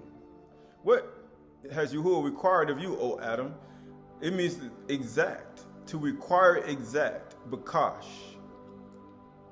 Bakash, to require exact. And amazingly, bakash start with a bayit, a house. It's required for you in your house, your tent, your body, to walk exactly the way Yahuwah says, with Einu, with Anua, right? It's required. It also means to what? To seek, to strive after humility, right? All that's a part of it, right? This is the book of Sirach 12:6-18. A friend cannot be known in prosperity. That's how you didn't know. An enemy cannot be hidden in adversity, right? Yaqub was going through all that adversity, and he could see his enemy right there in his face every day for 20 years. Well, after the first 7 years, he ain't know what was going on, but he had another 7 years to realize what was happening. In the prosperity of a man, enemies will be grieved, but in his adversity, even a friend will depart. Never trust thine enemy, for as iron rusteth, so is his wickedness. He said, don't trust your enemy. He said, just like his iron rusted is wickedness. Though he or she humble himself and go crouching, yet take good heed and beware of him or her, and thou shalt be, he says, of him or her, and thou shalt be unto him as if thou hadst wiped a looking glass. And thou shalt know that his rust have not been altogether wiped away. He said, you ain't going to know it. He said, you're going to be like a looking glass. You know how you try to look through a glass, and you see rust on it? He's like. Verse 12, set him not by thee, lest when he hath overthrown thee, he stand up in thy place, neither let him sit at thy right hand. Now you see why you think Yahuwah let Yahusha sit at his right hand? Because he ain't had no mirror. He wasn't like a looking glass with rust that wasn't wiped away. He said, sit down here in my right hand till I make your enemies thy footstool. Sit at my yard. It says, lest he seek. Guess what it says? Neither let him sit at your right hand, lest he seek to take thy seat. And thou at last remember my words, and be pricked therewith. Why do you think they did that? He said, you're going to be pricked. Why do you think they pierced Yahushua in the side? Out came blood and water. If you be the Malach Yasharal, if you be the Malach Yehuda, come down from the cross. You know why they wanted to come down? Because they wanted to be sitting in his seat. And you know why they had, you look to the right, he said, lest he seek to take thy seat, and thou at the last remember my words and be pricked therewith. He said they want to take over. Verse 13, who will pity a charmer that is bitten with a nakash, a serpent? He said, you're supposed to be the person that's charming the serpent. But he said, but then you get bit by it. Who gonna pity you? Or any such as come nigh wild beasts. Say, who gonna pity you? That's why Yahushua said in Psalm 69, I looked for pity and I found none. He got bit by the serpent. He said, who gonna pity you? So one that goeth to a sinner and is defiled with him in his sins, who will pity? You know what happened to Yahushua? That was him. Who gonna pity him? For a while he will abide with thee, but if thou begin to fall, he will not tarry. Why do you think they were trying to get him to come down? It says, an enemy speaketh sweetly with his lips, but in his heart he imagineth how to throw thee into a pit. And he will weep with his eyes, but if he find opportunity, all that fake crying. You ever seen fake crying people, men and women? They be all that fake crying, they be weeping, but they're your enemy. He said, you swindled me 10 times, man. You swindled me. He said, you swindled me 7 years. For 7 years, you swindled me, stole that, and then I had another 7 years I had to recover myself. And he said, you got another year. He's like, man, and then they want to do fake tears and do all these things, but they're your enemy because they're looking for opportunity to take over. They're looking for opportunity to overthrow you. And get what it says. If he will weep with his eyes, but if he find opportunity, he will not be satisfied with blood. If adversity come upon thee, thou shalt find him first. He'll be the first one there. Man, what's going on, man? Is everything all right? And though he pretend to help thee, yet he will undermine thee. He gonna take over. He gonna find a way to be on top. That's what they do. Get what it said? Even though they humble themselves, that's why Anu and Sana, Anua, Kana, right? Yeah, you're gonna be like a serpent on the ground. You're gonna be like a servant, like Yahushua was. He said, you lift up your heel against me. But then them same people that can do that can also be a nakash at the same time. And you know what happens after that? They're going to try to overthrow you. They're going to see what you got, and see your hakmah, wisdom, and knowledge, understanding. And the only thing they're going to be trying to do is find an opportunity to take over and put themselves on top. You know what it says? If adversity come upon thee, thou shalt not find, you shall also find him there first. And though he pretend to help thee, he shall undermine thee. He will shake his head and clap his hands and whisper much and change his countenance, right? This is Sirach 35:17. The prayer of the humble, right? The prayer of the humble pierceth the clouds. He said, why are you looking at the clouds? Why are you observing the wind? He said, the prayer of the humble pierceth the clouds. And till it come nigh, he will not be comforted. He's like, man, until my prayer come back. And will not depart, till Yahuwah shall behold to judge righteously and execute judgment. Why do you think Yahuwah said, when you see all these things, look up. For your redemption is coming. Why? Because he's looking for, he said, if you oppress anybody, they're going to hit the ground, shall fall, sanah, and then they go give a prayer to Yahuwah. I assure you, you're going to pierce the clouds. That tree gonna go up so high, it's gonna go past some clouds, and Yahuwah gonna be like, what is this tree doing up here? And he gonna be like, say what? And all that's important, right? This is Philippians 2, 1 through 11. Last two. So if there is any encouragement in Mashiach, any comfort from love, any participation in the Ruach, any affection of sympathy, complete my joy by being in the same mind, having the same love, being in full accord, and of one mind. Do nothing from selfish ambitions or to conceit, but in humility count others more significant than yourselves.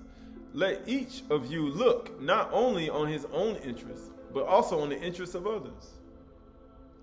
That's what Laban was doing. He was only looking out for his own interests. He wasn't looking out for nobody else. Have this mind among yourselves, which is yours in Mashiach Yahushua, who though he was in the form of Elohim, did not count himself equally with Elohim, a thing to be grasped. Why? But emptied himself by taking on the form of a servant, being born in the likeness of Adam, and being found in human form, he humbled himself by becoming obedient to the point of death, even the death of totality. That's what Yaqub did. He humbled himself for 20 years. Therefore, Yahuwah highly exalted him and bestowed on him the name that is above, far above every name, so that the name of Yahushua every knee should bow, in Shamaim and on the Arats and under the Arats, and every tongue confess that Yahushua is master, to the kabod of Yahuwah the Father. The word for humble is tapinu, G50:13, to depress, to humiliate, abase, to bring low, and humble himself. Right? All that's a part of it. But that's what Yahushua did. And he said it required of you exactly to do it. It's exact. It's required, O Adam, that you love kindness and he say, and walk humbly. So no. Sirach 3:17-23. My son and daughter, go on thy business in Aynu. So shalt thou be beloved of him that is approved. The greater thou art, the more humble thyself, and thou shalt find favor before Yahuwah. Many are in high places of renown, but mysteries are revealed unto the Aynu. For the power of Yahuwah is great, and he's honored with the lowly. He's honored with the Aynu. Because humility comes before honor. Anua comes before Gadol. Seek not out things that are too hard for thee, neither search for things that are above thy strength. But what is commanded thee, think thereupon with reverence. That's what Laban didn't do. Be careful what you say, good or bad. He wasn't thinking upon that with no reverence. Even though Yahuwah appeared to him in a dream, he still got up, saying things out of his mouth. But what is commanded thee, think thereupon with reverence, for it is not needful for thee to see with thine eyes the things that are in secret. Be not curious in unnecessary matters, for more things are showed unto thee than men and women understand. Right, so we look at all that. We look at Yahushua Mashiach. We look at the true light of life, the one who gives life and understanding to us in the midst of our trials, in the midst of your suffering, even in the midst of your people being swindled, extorted, even in the midst of lies, and all the things that one desires in this life may not be what it seems, but at the same time, through that, Yahuwah still shows kind and mercy to Yaqub, and even put his names of his sons on the gates in New Jerusalem. We can see Yahuwah's heart and mind in the earth, and his compassion and ultimate compassion towards those whom he loved. And we see how he even swears covenant to people, even when people are not even paying attention to what they are doing, even in their life. And he even tells them to eat this bread and drink this wine unworthily. He said, you drink judgment on yourself. Knowing that through all the things that Yaqub endured for 20 years, at the end, he took bread and gave it to him. He said, this is my body. It's broken for you. Do this in remembrance of me. All this is all part of the natural life that we live, knowing that this life is only temporary, and we should walk in righteousness and purity of mind, not to utter things out of our mouth, nor to make covenants that we don't mean, nor make deals that we don't mean, nor to desire things in this world outside of Yahuwah, and to bow down to the one who rules over all gods and all people. and to understand that he sits above all, and we should honor him as the Father of all, for he is the one who created all things and gives life and understanding to our inner man and our inner being. And to guard ourselves, we must guard ourselves from all deceit. For if we don't guard ourselves from deceit, we'll find ourselves in a greater condemnation after this life is over. So we look at ourselves, we look at our inward being, we look at our inward thoughts and our inward mind, knowing that our circumcision can be that of the flesh, even though some are. But then also, most of all, it must be circumcised in heart. Because if you circumcised in the flesh and you're not circumcised in your heart and your mind, and you practice deceit and many other things of the flesh, your circumcision is worthless.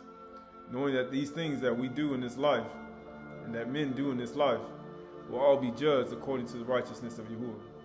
And all the things that we have, say, circumcise the foreskin of your ear.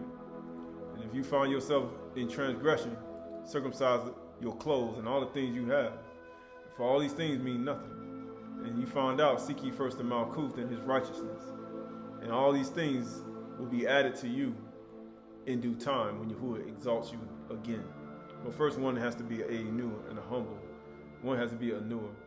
One has to fall down and bakash. He has to seek Yahuwah and seek humility with all his heart. For it is required exactly to walk even as Yahushua walked, who did no sin, neither was deceit found in his mouth. And if you say you have no sin, you make Yahuwah a liar. For the meek shall inherit the earth. The Aydah shall inherit the Eretz.